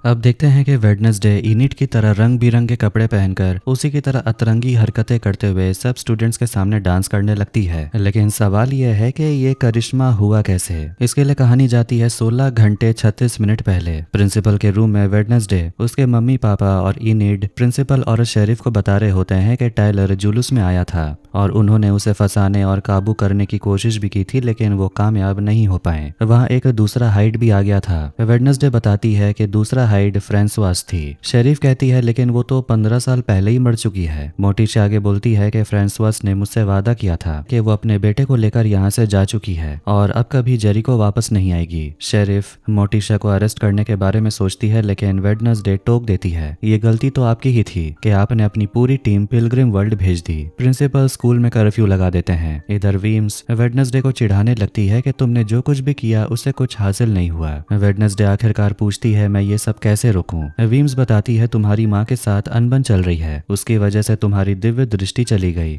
ऐसी शक्ति सुलझे हुए रिश्तों पर टिकती है। वो सलाह देती है कि फिलहाल अपनी माँ के साथ रिश्ता ठीक करो। इतने में प्रोफेसर ऑर्लोफ वहाँ जाते हैं और पूछते हैं तुम किससे बात कर रही हो। वेडनेसडे उनसे फ्रांसवास के बारे में पूछती है। प्रोफेसर बताते हैं कि उसका एक भाई भी था आइजैक, उसी ने मेरा ये लाइफ सपोर्ट सिस्टम बनाया था। उसे मसीहा बनने का बहुत शौक था। उसका मेंटोर था स्टोनहर्स्ट, उसी ने आइजैक के लिए इयागो टावर में एक लैब बनवाई थी। लेकिन एक दिन वहां धमाका हो गया। कुछ लोगों को लगा कि आइजैक मर गया, कुछ लोगों को लगा वो भाग निकला।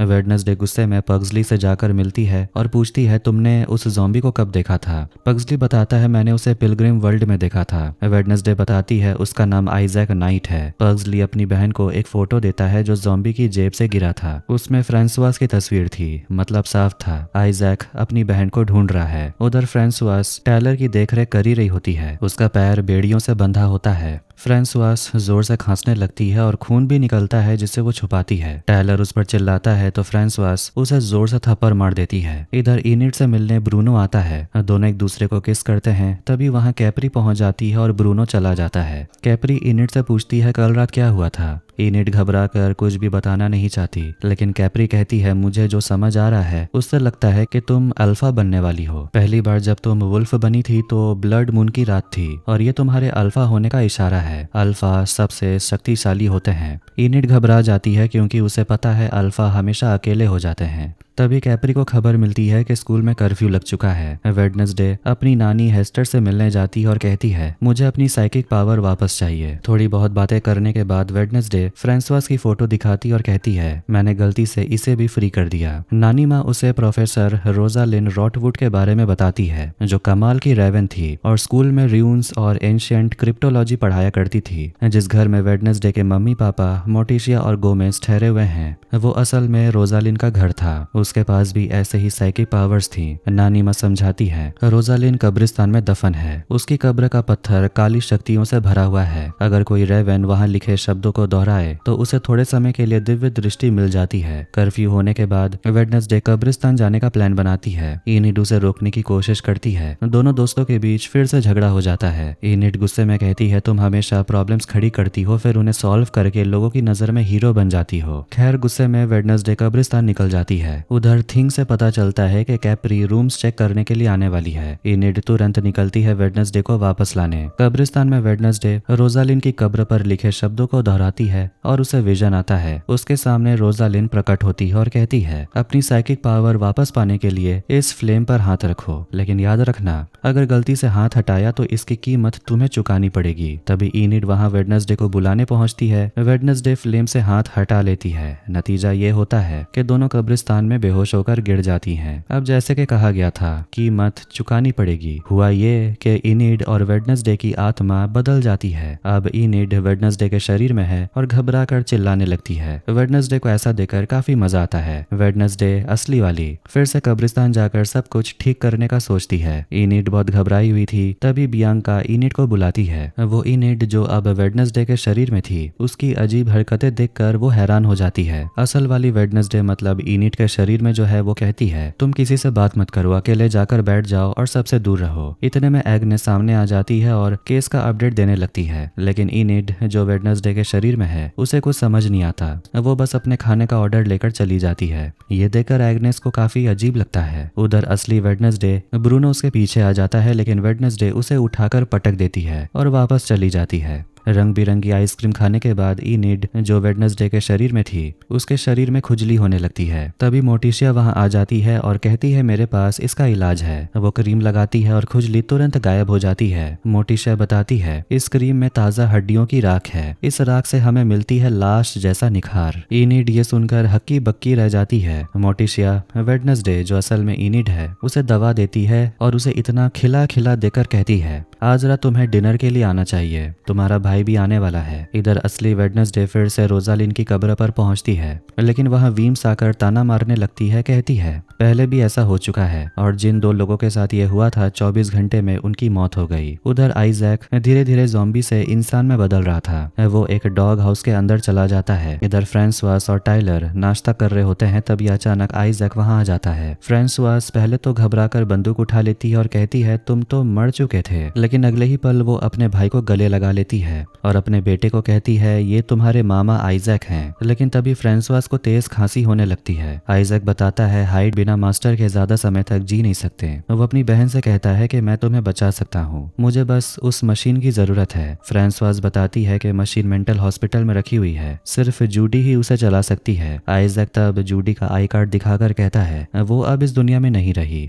और अब मैं सब कुछ ठीक कर दूंगा। उधर कैप्री हैरान रह जाती है जब वो इनिड को वायलिन बजाते हुए देखती है, जबकि असल में उसके अंदर वेडनेसडे है। कैप्री से उसे पता चलता है कि इनिड दरअसल अल्फा वेयरवुल्फ है। वेडनेसडे वहीं पर रोजालिन की पेंटिंग देखती है। कैप्री उसे बताती है कि सालों पहले रोजालिन यहीं पढ़ाती थी। फिर वेडनेसडे अपनी माँ से मिलने उनके कॉटेज पहुंचती है। मोटिशा को लगता है कि सामने इनिड खड़ी है और वो पूछती है क्या तुम्हें यहाँ वेडनेसडे ने भेजा है, उसे बोल देना आज रात डिनर पर मिलते हैं। इधर थिंग इनिड को वेडनेसडे की डायरी पढ़ने से रोक रहा होता है। उस नॉवल में इनिड के बारे में ही लिखा होता है कि ताकतवर होने के बाद भी इनिड पागलों जैसी हरकतें करती है। ये पढ़कर इनिड को गुस्सा आता है और वो फिर रंग बिरंगे कपड़े पहनकर बाहर निकलती है। सब स्टूडेंट्स को गले लगाती है, डांस करती है, लेकिन उसकी खुजली फिर से लौट आती है। वो छटपटाने लगती है और ये सब असली वेडनेसडे जो कि इनिड के शरीर में है दूर से देख लेती है। वेडनेसडे ब्रूनो से मिलने जाती है। ब्रूनो फोन पर बात कर रहा था। जब वेडनेसडे पीछे खड़ी होती है तो ब्रूनो कहता है मैं अपनी मॉम से बात कर रहा था, वो फिलीपींस में रहती है। लेकिन वेडनेसडे उसकी लैंग्वेज समझ लेती है और कहती है तुम अपनी गर्लफ्रेंड से बात कर रहे थे। इधर कैप्री इनिड को कहीं ले जाती है और ये सब कुछ एग्नेस देख लेती है। इनिड अपनी खुजली वाला वीडियो सोशल मीडिया पर डाल देती है वेडनेसडे से बदला लेने के लिए, लेकिन तभी एग्नेस आ जाती है और उसे देखकर इनिड वेडनेसडे जैसा सख्त बनने की कोशिश करती है। एग्नेस को लगने लगता है कि शायद वेडनेसडे को कोई बीमारी हो गई है, तभी वो ऐसी हरकतें कर रही है। एग्नेस बताती है कि इनिड लुपिन केज में गई हुई है, कैप्री उसे ले गई, ब्रूनो से ब्रेकअप हो गया उसका। ये सुनकर इनिड जो कि वेडनेसडे के अंदर में है वो गुस्से में आ जाती है।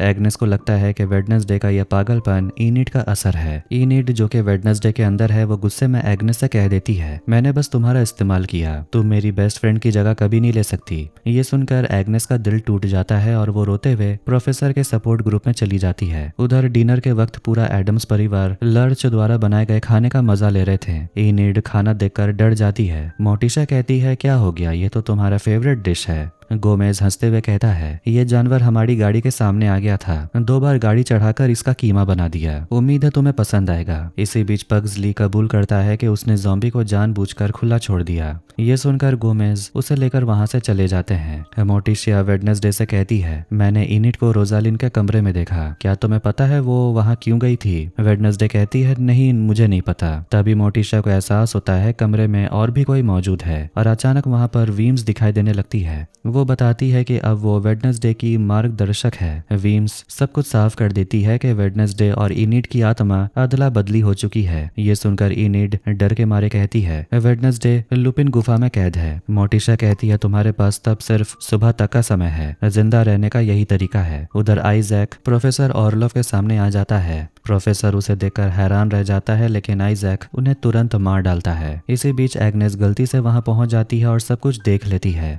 लेकिन तुरंत खुद को इनविजिबल कर लेती है। आइजैक अपनी बहन से मिलता है और उसे वो पावर सोर्स दिखाता है जिसकी वजह से प्रोफेसर अब तक जिंदा थे।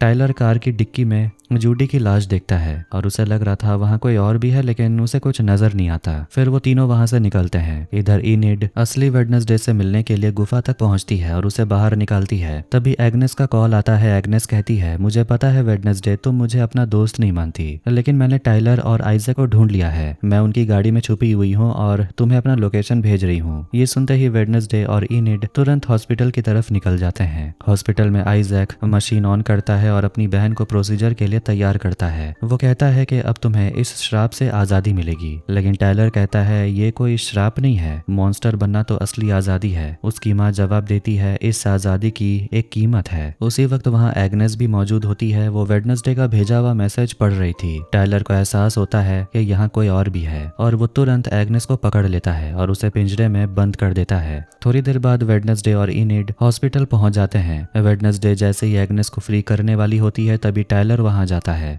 इनिड पीछे से हमला करती है और वेडनेसडे वुल्फ में बदलने लगती है क्योंकि वो इनिड के शरीर में थी, लेकिन मशीन सही से काम नहीं करती और गड़बड़ी हो जाती है। तभी वेयरवुल्फ बाहर निकल आता है और टाइलर को गले से पकड़ लेता है। इनिड कहती है, हमें बाहर निकलना होगा। फिर वो तीनों वहां से भागते हैं। उधर फ्रांसुआस, टाइलर और आइजैक भी हॉस्पिटल से निकलते हैं और पीछे से पूरा लैब ब्लास्ट हो जाता है। जंगल में एग्नेस को सच्चाई पता चल जाती है कि वेडनेसडे और इनिड की आत्मा अदला बदली हो चुकी थी। फिर दोनों मिलकर रोजालिन की कब्र पे हाथ रखते हैं।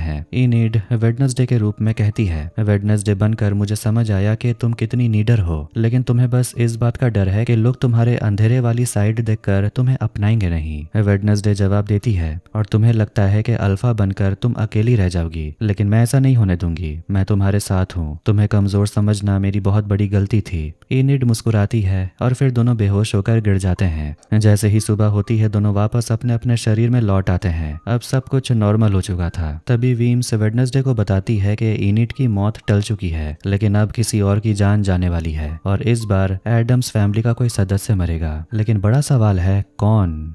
अब कहानी जाती है 15 साल पहले फ्लोरिडा के मॉर्निंग शहर में। एक बार में हम डॉट को देखते हैं जो कि पहले जवान हुआ करता था। वो वहाँ के बारटेंडर के साथ बातें कर रहा था और वो बारटेंडर कोई और नहीं बल्कि गिडियन है, जो कि फिलहाल एक स्ट्रगलिंग एक्टर है। डॉट उसे एक मौका देना चाहता है। वो अपना एक मूवमेंट शुरू करने वाला है ताकि सारे आउटकास्ट लोग एक साथ जुट जाएं और अपनी काबिलियत को निखारें। डॉट बताता है कि उसने सारी प्लानिंग्स कर ली हैं। गिडियन, जिसका असली नाम आर्नोल्ड है, उसे डॉट समझाता है कि तुम इसी काम के लिए बने हो, तुम मेरे आंदोलन की पहचान बनोगे और इस मूवमेंट का नाम होगा मॉर्निंग सॉन्ग। गिडियन भी इसके लिए मान जाता है। अब कहानी आ जाती है प्रेजेंट में, जहां प्रिंसिपल डॉट को न्यूज़पेपर से पता चलता है कि गिडियन को देखा गया है। इसके बाद प्रिंसिपल एक गुप्त रास्ते से अंदर जाते हैं और वहां बियांका और उसकी माँ गैब्रियल को पकड़ लेते हैं, लेकिन प्रिंसिपल कहता है, घबराओ मत, मैं तुम्हारी माँ को अच्छे से जानता हूँ। यहाँ पता चलता है कि असल में वो प्रिंसिपल ही था जिसने सालों पहले गैब्रियल को गिडियन से मिलवाया था। बियांका पूछती है, क्या आप मॉर्निंग सॉन्ग का हिस्सा हैं? डॉट कहता है, मैं खुद मॉर्निंग सॉन्ग हूँ। सब कुछ सही चल रहा था, लेकिन फिर डॉट कहता है, तुम दोनों के वजह से बातें बिगड़ गई। गैब्रियल पूछती है, तो आप चाहते क्या हो?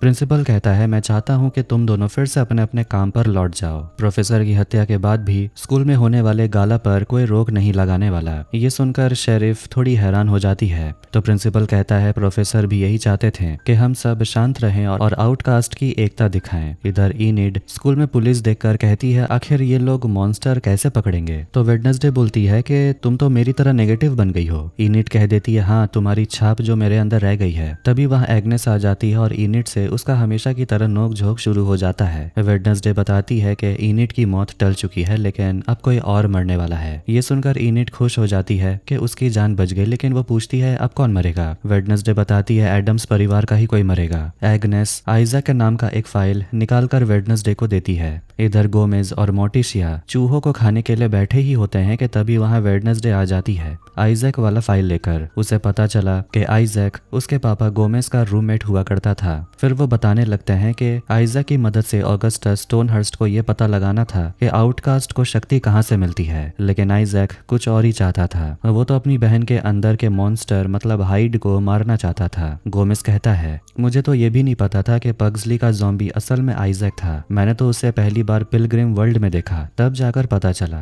वेडनेसडे बताती है कि फ्रांसुआस मोटिशिया से किया गया वादा तोड़कर वापस आ चुकी है। ये सुनकर मोटिशिया उठकर चली जाती है, अपने पौधों को खिलाने लगती है। फिर वेडनेसडे अपनी माँ से बात करती करती है और उसे अपनी माँ का लिखा हुआ एक किताब भी मिलता है। वेडनेसडे कहती है इसे पढ़कर तो मुझे उल्टी आ गई थी। फिर वो बताती है कि इनिड की मौत टल चुकी है, लेकिन उसके बदले अब कोई एडम्स मरेगा। ये सुनकर मोर्टिशिया डर जाती है। इधर स्कूल में ब्रूनो आकर इनिड से मिलता है और वो उसे अपनी एक्स गर्लफ्रेंड सोफिया के बारे में सच्चाई बताता है कि सोफिया उसकी एक्स गर्लफ्रेंड थी, लेकिन कल रात ही उनका ब्रेकअप हो गया। वो इनिड का भरोसा जीतने के लिए कहता है कि मैं तुम्हें खुद गाला में ले जाना चाहता हूँ। इतने में कैप्री चिल्लाती है, इनिड अभी क्लास में आओ। वो गुस्से में पूछती है, कल रात तुम पिंजरे से क्यों भाग गई थी? अल्फा बनना कोई मजाक की बात नहीं है। अगर कोई अल्फा फुल मून की रात भेड़िया बन गया तो चांस ये है कि वो कभी इंसान नहीं बन पाएगा। ये सुनकर इनिड डर जाती है। कैप्री और भी डरावनी बात बोलती है, जब तुम भेड़िया बन जाओगी तो बाकी भेड़िए तुम्हें मार डालेंगे। मेरी बात मानो, तुम तभी सेफ रहोगी जब सूरज ढलने के बाद तुम खुद को पिंजरे में बंद कर लो। तुम्हारे साथ तब कुछ नहीं होगा। उधर आइजैक और टाइलर में झगड़ा होने लगता है क्योंकि टाइलर अब तक वेडनेसडे को मारकर अपना बदला नहीं ले पाया, इसलिए वो शहर छोड़कर जाना चाहता है। फ्रांसवास फिर से खांसने लगती है। टाइलर देखता है कि दवाइयां भी खत्म हो चुकी हैं। आइजैक कहता है कि शहर में जानवरों का हॉस्पिटल है, वहीं चलते हैं। अगली सुबह वेडनेसडे और थिंग टाइलर के साथ फ्रांसवास के घर पहुंच जाते हैं। वहां पर वीम्स भी आ जाती है और फ्रांसवास को याद करने लगती है। वेडनेसडे गुस्से में कहती है कि अगर आप कोई मदद नहीं करना चाहती तो गायब हो जाइए। तभी थिंग इशारा करता है और वेडनेसडे टेजर लेकर डॉग हाउस के नीचे जाती है और वही असली ठिकाना निकलता है जहां टाइलर, फ्रांसवास और आइजैक रह रहे थे। वहां उसे दवाइयों की खाली शीशी और एक खून लगा हुआ रुमाल भी मिलता है। वेडनेसडे को समझ आ जाता है कि फ्रांसवास मरने वाली है। तभी वहां एक तितली आ जाती है।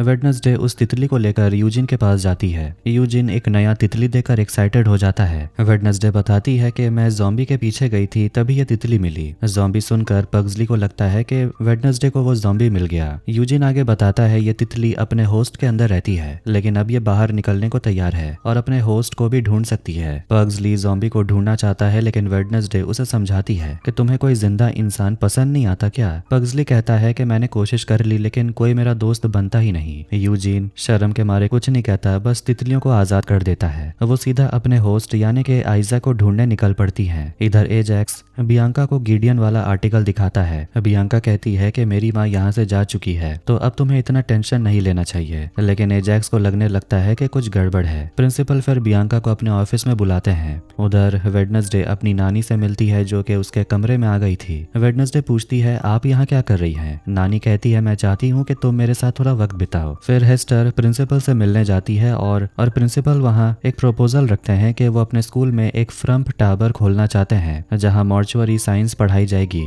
ये सुनकर नानी खुश हो जाती है क्योंकि उसे डेथ में काफी इंटरेस्ट था, लेकिन फिर भी नानी कहती है कि मैं अपनी दौलत का एक भी हिस्सा तुम्हारे इस स्कूल में नहीं लुटाऊंगी। तभी वहाँ बियांका आती है और अपने सायरन पावर से हेस्टर का मन बदल देती है। कहती है, आप अपनी सारी दौलत नेवर मोर के नाम करेंगे और यही होगा आपकी असली विरासत, और आज की पार्टी में आप गेस्ट ऑफ ऑनर बनकर आएंगी। टाइलर, आइजैक और फ्रांसवास एक जानवरों के डॉक्टर को मारकर उसके क्लिनिक में पहुंच जाते हैं। फ्रांसवास को हाइड का खून चाहिए था, मतलब के टाइलर का। उधर रात में स्कूल में पार्टी की तैयारी चल रही थी। मोर्टिशिया वीम से बात करती है और पूछती है, क्या वेडनेसडे ने कुछ किया है? वीम्स कहती है, इस बार गलती वेडनेसडे की नहीं है। तुम्हारे और वेडनेसडे के बीच की दूरी का फायदा उठाकर तुम्हारी माँ वेडनेसडे को अपनी तरफ खींच रही है। तभी वीम्स कहती है, क्या तुम्हें पता है कि मुझे हमेशा तुमसे जलन रही है, लेकिन तुम्हारे और तुम्हारी माँ के रिश्ते से कभी नहीं। वो मोर्टिशिया से पूछती है, क्या तुमने वेडनेसडे को अपने रिलेशनशिप के बारे में बताया जो फ्रांसवास और आइजैक के साथ था? वक्त आ गया है कि तुम्हें अपनी बेटी को सारा सच बता देना चाहिए।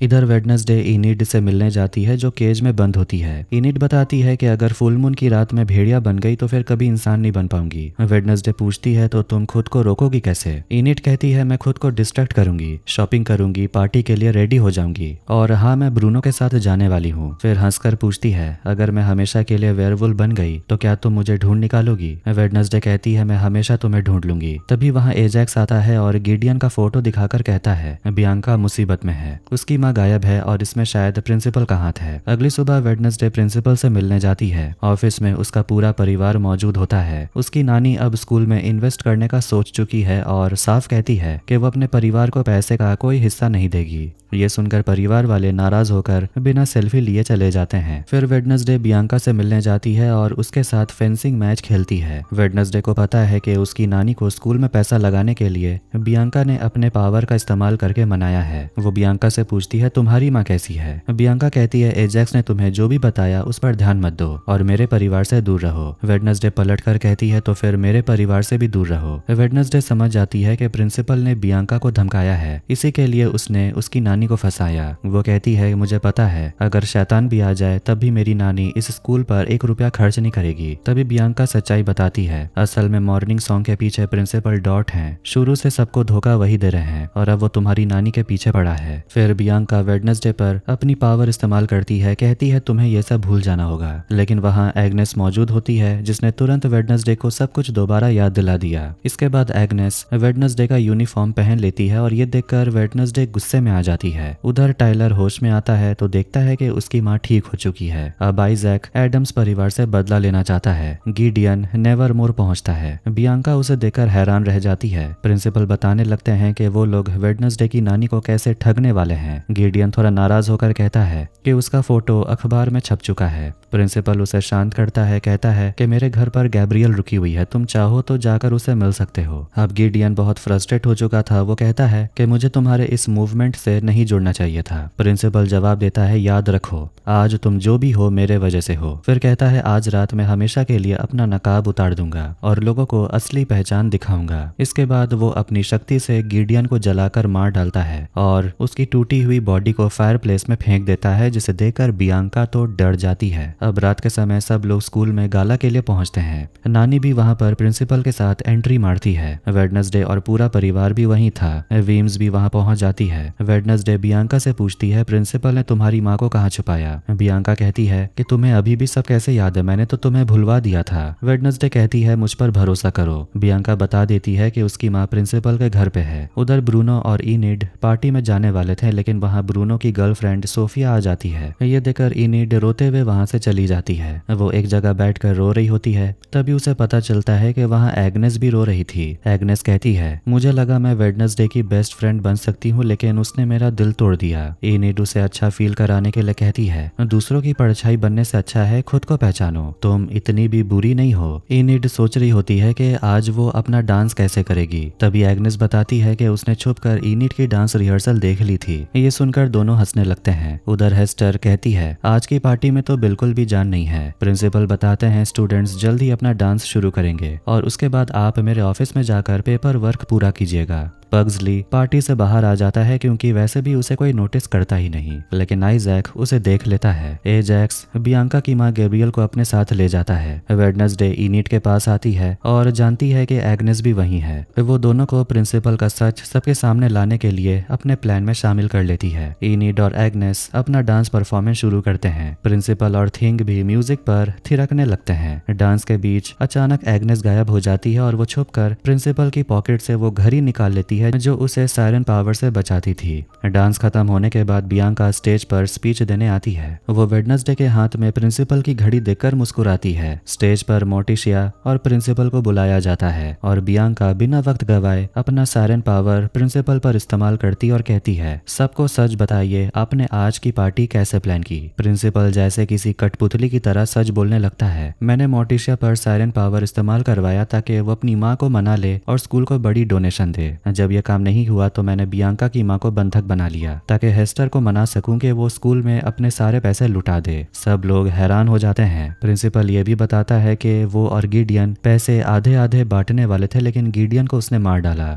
और सारा पैसा प्रिंसिपल अब खुद ले जाने वाला था। जैसे ही प्रिंसिपल को समझ आ जाता है कि अब तो गड़बड़ हो गई है, वो बियांका को पकड़ लेता है। तभी पुलिस पहुंच जाती है और प्रिंसिपल झूमर की रस्सी में आग लगा देता है। एजैक्स पहुंचकर अपना गॉर्गन पावर इस्तेमाल करता है और प्रिंसिपल को पत्थर में बदल देता है। झूमर उसी के ऊपर गिरता है और प्रिंसिपल के टुकड़े टुकड़े हो जाते हैं। नानी माँ खुश हो जाती है और वेडनेसडे भी। बियांका वेडनेसडे को कहती है थैंक यू। वेडनेसडे कहती है थैंक यू एजैक्स से कहना। बियांका जाकर एजैक्स को थैंक यू कहती है। नानी माँ वेडनेसडे से कहती है कि मैं चाहती हूँ कि तुम मेरे साथ छुट्टियां मनाओ। वेडनेसडे कहती है आपने मेरे पापा के बारे में जो गलत बातें कही हैं वो मैं भूल नहीं सकती, लेकिन हाँ अगर आप स्कूल को पापा मम्मी के नाम पर पैसे डोनेट करेंगी तो मैं शायद मान जाऊँ। हूँ। हेस्टर पूछती है क्या तुम मुझे इमोशनल ब्लैकमेल कर रही हो? वेडनेसडे कहती है सीधा ब्लैकमेल कर रही हूँ। हेस्टर खुश होकर मान जाती है और अपनी बेटी से कहती है ऐसा लग रहा है कि अब मैं आखिरकार जिंदा हो गई हूँ। उधर यूजीन जल्दी जल्दी आकर बताता है कि आइजैक नेवरमोर के कब्रिस्तान में है। मोर्टिशिया अपने बेटे पग्सली को लेकर परेशान हो जाती है। पग्सली कब्रिस्तान में बैठा होता है तभी उसके पास एक तितली आती है और सामने आइजैक आ जाता है। पग्सली अपने दोस्त को देखकर खुश हो जाता है लेकिन आइजैक उसे बेहोश कर देता है। जब तक वेडनेसडे और यूजीन वहां पहुंचते हैं पग्सली गायब हो चुका था।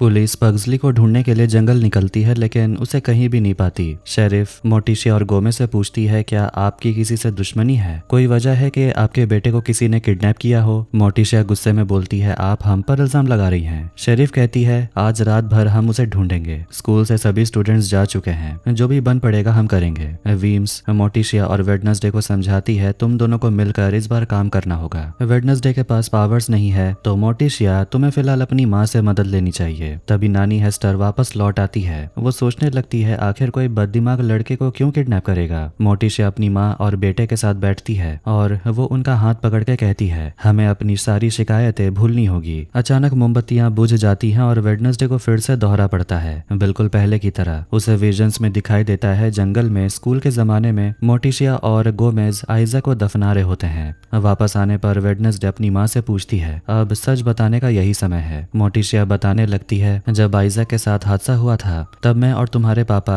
इयागो टावर में थे। आइजैक को पूरा यकीन था कि वो अपनी मशीन की मदद से फ्रांसवास को ठीक कर सकता है और वो कभी मॉन्स्टर नहीं बनेगी, लेकिन मशीन को चलाने के लिए ढेर सारी पावर चाहिए थी। इसीलिए आइजैक ने गोमेज की मदद ली क्योंकि उनके पास बिजली की शक्ति है। गोमेज आइजैक को अपना बेस्ट फ्रेंड मानता था लेकिन आइजैक ने उसे धोखा दिया। उसे गोमेज की सारी शक्तियां चाहिए थी, मतलब कि वो गोमेज को मार डालना चाहता था। उसने पूरा प्लान बना लिया था, यहाँ तक कि उसने कपाल पेड़ के नीचे गड्ढा भी खोद लिया था। लेकिन सही समय पर मोर्टिशिया वहां पर पहुंच गई और मिशन को बर्बाद कर दिया। फ्रांसवास तो बच गई लेकिन आइजैक उस धमाके में बच नहीं पाया और गोमेज के अंदर से बिजली वाली शक्ति भी हमेशा के लिए खत्म हो गई। इसके बाद हमने मिलकर आइजैक को उसी गड्ढे में दफना दिया। वेडनेसडे समझ जाती है मतलब आइजैक अब पग्सली की शक्ति का इस्तेमाल करके मशीन को चलाना चाहता है, लेकिन अब मैं मेरे भाई को ढूंढ के रहूंगी। उधर सारे स्टूडेंट्स छुट्टियों के लिए घर जा रहे होते हैं। ब्रूनो अपनी गर्लफ्रेंड के साथ निकलता है और इनिड उन्हें देख रही होती है। एजैक्स वहां आकर इनिड को संभालता है। फिर दोनों दोस्त बन जाते हैं और उनके बीच फिर से बातें शुरू हो जाती हैं। एग्नेस वहां आती है और इनिड के लिए एक लिस्ट लाती है जिसमें लड़कों के नाम होते हैं जो उसके बॉयफ्रेंड्स बन सकते हैं, लेकिन इनिड मन बना चुकी है कि वो वेडनेसडे की तरह अब रोमांस से दूर रहेगी। फ्रांसवास अपने पति को याद कर रही होती है और वो अपने भाई से कहती है मुझसे वादा करो, हमने जो तय किया है वही करोगे। आइजैक का चेहरा जैसे बदल जाता है। तभी टाइलर वहां आता है और बताता है मैंने पग्सली का कॉस्ट्यूम फेंक दिया है और पुलिस को झूठा टिप भी दे दिया। एग्नेस देखती है कि उसे लेने के लिए इस बार उसके डैड आए हुए थे। ये देखकर वो थोड़ा घबरा जाती है क्योंकि अक्सर उसे लेने के लिए उसके डैड का असिस्टेंट आता था। वो बताती है कि उसकी मॉम अब एक दूसरे आदमी के साथ रहती है जो कि एक नॉर्मल इंसान है। एग्नेस जाते जाते कहती है हम तीनों की ये जोड़ी काफी अच्छी है, इनिड को भी अपने पिंजरे में वापस जाना होगा।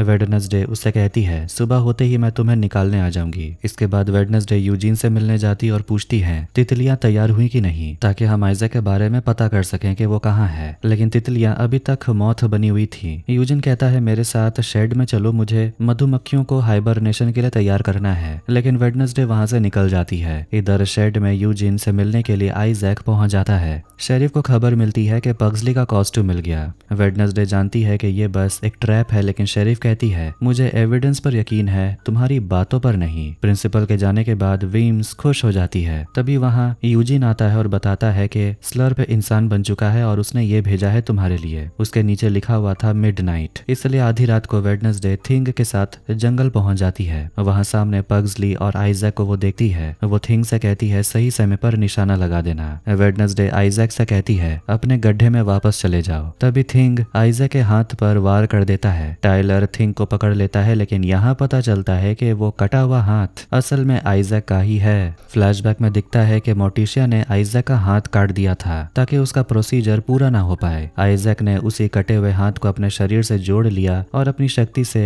वो वेडनेसडे को गड्ढे में डाल देता है। वेडनेसडे खुद को बचाने के लिए कुछ नहीं कर पा रही थी और गड्ढा भी भर जाता है। टायलर ये सब देख रहा था जैसे कि वो वेडनेसडे को बचाना चाहता है। फ्रांसवास अपने भाई का हाथ वापस देखकर खुश हो जाती है और वो दोनों वहां से निकल जाते हैं। इनिड पिंजरे के अंदर मेडिटेशन कर रही थी, तभी अचानक एग्नेस वहां पहुंच जाती है। बताती है कि मैं अपने पापा की गाड़ी से भाग आई हूँ और मैंने देखा कि आइजैक ने वेडनेसडे को दफना दिया, इसलिए मैं मदद मांगने आई हूँ। इसके बाद वो दोनों तुरंत जंगल पहुंचते हैं और मिट्टी खोदना शुरू करते हैं। आज फुल मून था। इनिड भेड़िया बनना चाहती थी, रिस्क लेना चाहती थी, चाहे वो हमेशा के लिए ही भेड़िया क्यों न बन जाए। इनिड आखिरकार वेयरवुल्फ बन जाती है और वो लोग जल्दी जल्दी मिट्टी खोदकर वेडनेसडे को बाहर निकाल लेते हैं। वेडनेसडे इनिड को इस रूप में देखकर चौंक जाती है। इनिड वहां से भाग जाती है और एग्नेस उसके पीछे जाती है। मोटिशिया और गोमेज भी वहां पहुंच जाते हैं और पूछते हैं पग्सली कहाँ है। इधर आइजैक और बाकी सब लोग पग्सली को लेकर यागो टावर पहुंचते हैं। वेडनेसडे अपने मम्मी पापा को बताती है कि थिंग फिर से आइजैक के शरीर से जुड़ चुका है। आइजैक अपनी शक्ति से लैब को दोबारा तैयार करता है, लेकिन इस बार वो थोड़ा कमजोर हो जाता है। फिर भी वो खुश था क्योंकि इस पल का वो बहुत समय से इंतजार कर रहा था। पग्सली को चेयर से बांध दिया जाता है। पग्सली टायलर को बिजली का झटका देता है तो गुस्से में टायलर कहता है कि अब तू हमेशा के लिए फ्यूज हो जाएगा। फ्रांसवास अपने भाई से कहती है तुम्हें याद है ना हमने क्या तय किया था।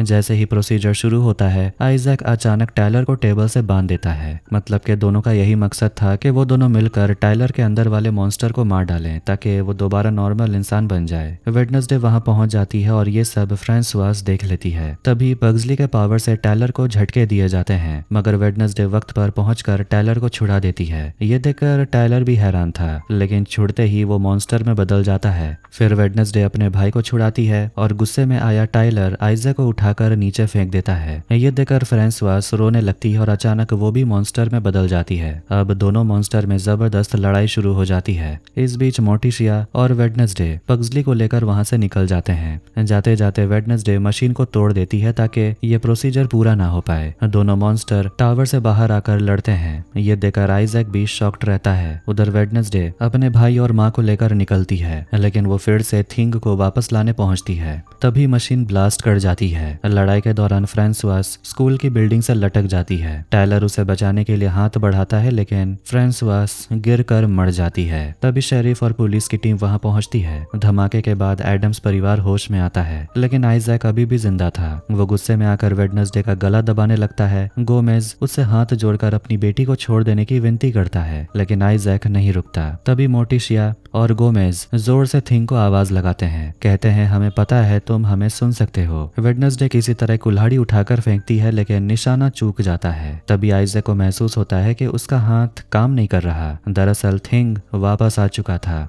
थिंग आइजैक पर हमला कर देता है और उसके अंदर से उसका दिल निकाल लेता है, वही दिल जिससे कि उसे पावर मिलती थी। दिल निकलते ही आइजैक मर जाता है। फिर थिंग शरीर से अलग होकर एडम्स परिवार की तरफ बढ़ता है। ये देखकर सभी खुश हो जाते हैं। सब कुछ खत्म होने के बाद अगली सुबह वेडनेसडे थिंग से बातें करते हुए कहती है अब मुझे समझ आया कि मेरी और तुम्हारी इतनी क्यों बनती थी, क्योंकि तुम भी एक शैतान जीनियस का हिस्सा थे। तभी एग्नेस आती है और वेडनेसडे को एक फोटो दिखाती है जिसमें इनिड कैप्चर हो गई थी। कहती है शायद वो कनाडा की तरफ जा रही है। कैपरी भी गायब है, शायद वो नई नौकरी ढूंढ रही है। फ्रांसवास को उसके पति के पास ही दफना दिया जाता है। टायलर वहीं खड़ा होता है जब कैपरी उससे मिलने आती है। वो टायलर से कहती है कि तुम ज्यादा वक्त तक अकेले बच नहीं पाओगे, लेकिन मैं तुम्हें बचा सकती हूँ। मैं तुम्हें सुरक्षित रखना चाहती हूँ और बता दूं कि मुझे मास्टर बनने का कोई शौक नहीं। हम सब साथ रहेंगे ताकि तुम्हें मास्टर की जरूरत ना पड़े। टायलर पूछता है कि तुम्हें इससे क्या मिलेगा, तुम तो एक वेयरवुल्फ हो। कैपरी बताती है मेरे पापा भी हाइड थे।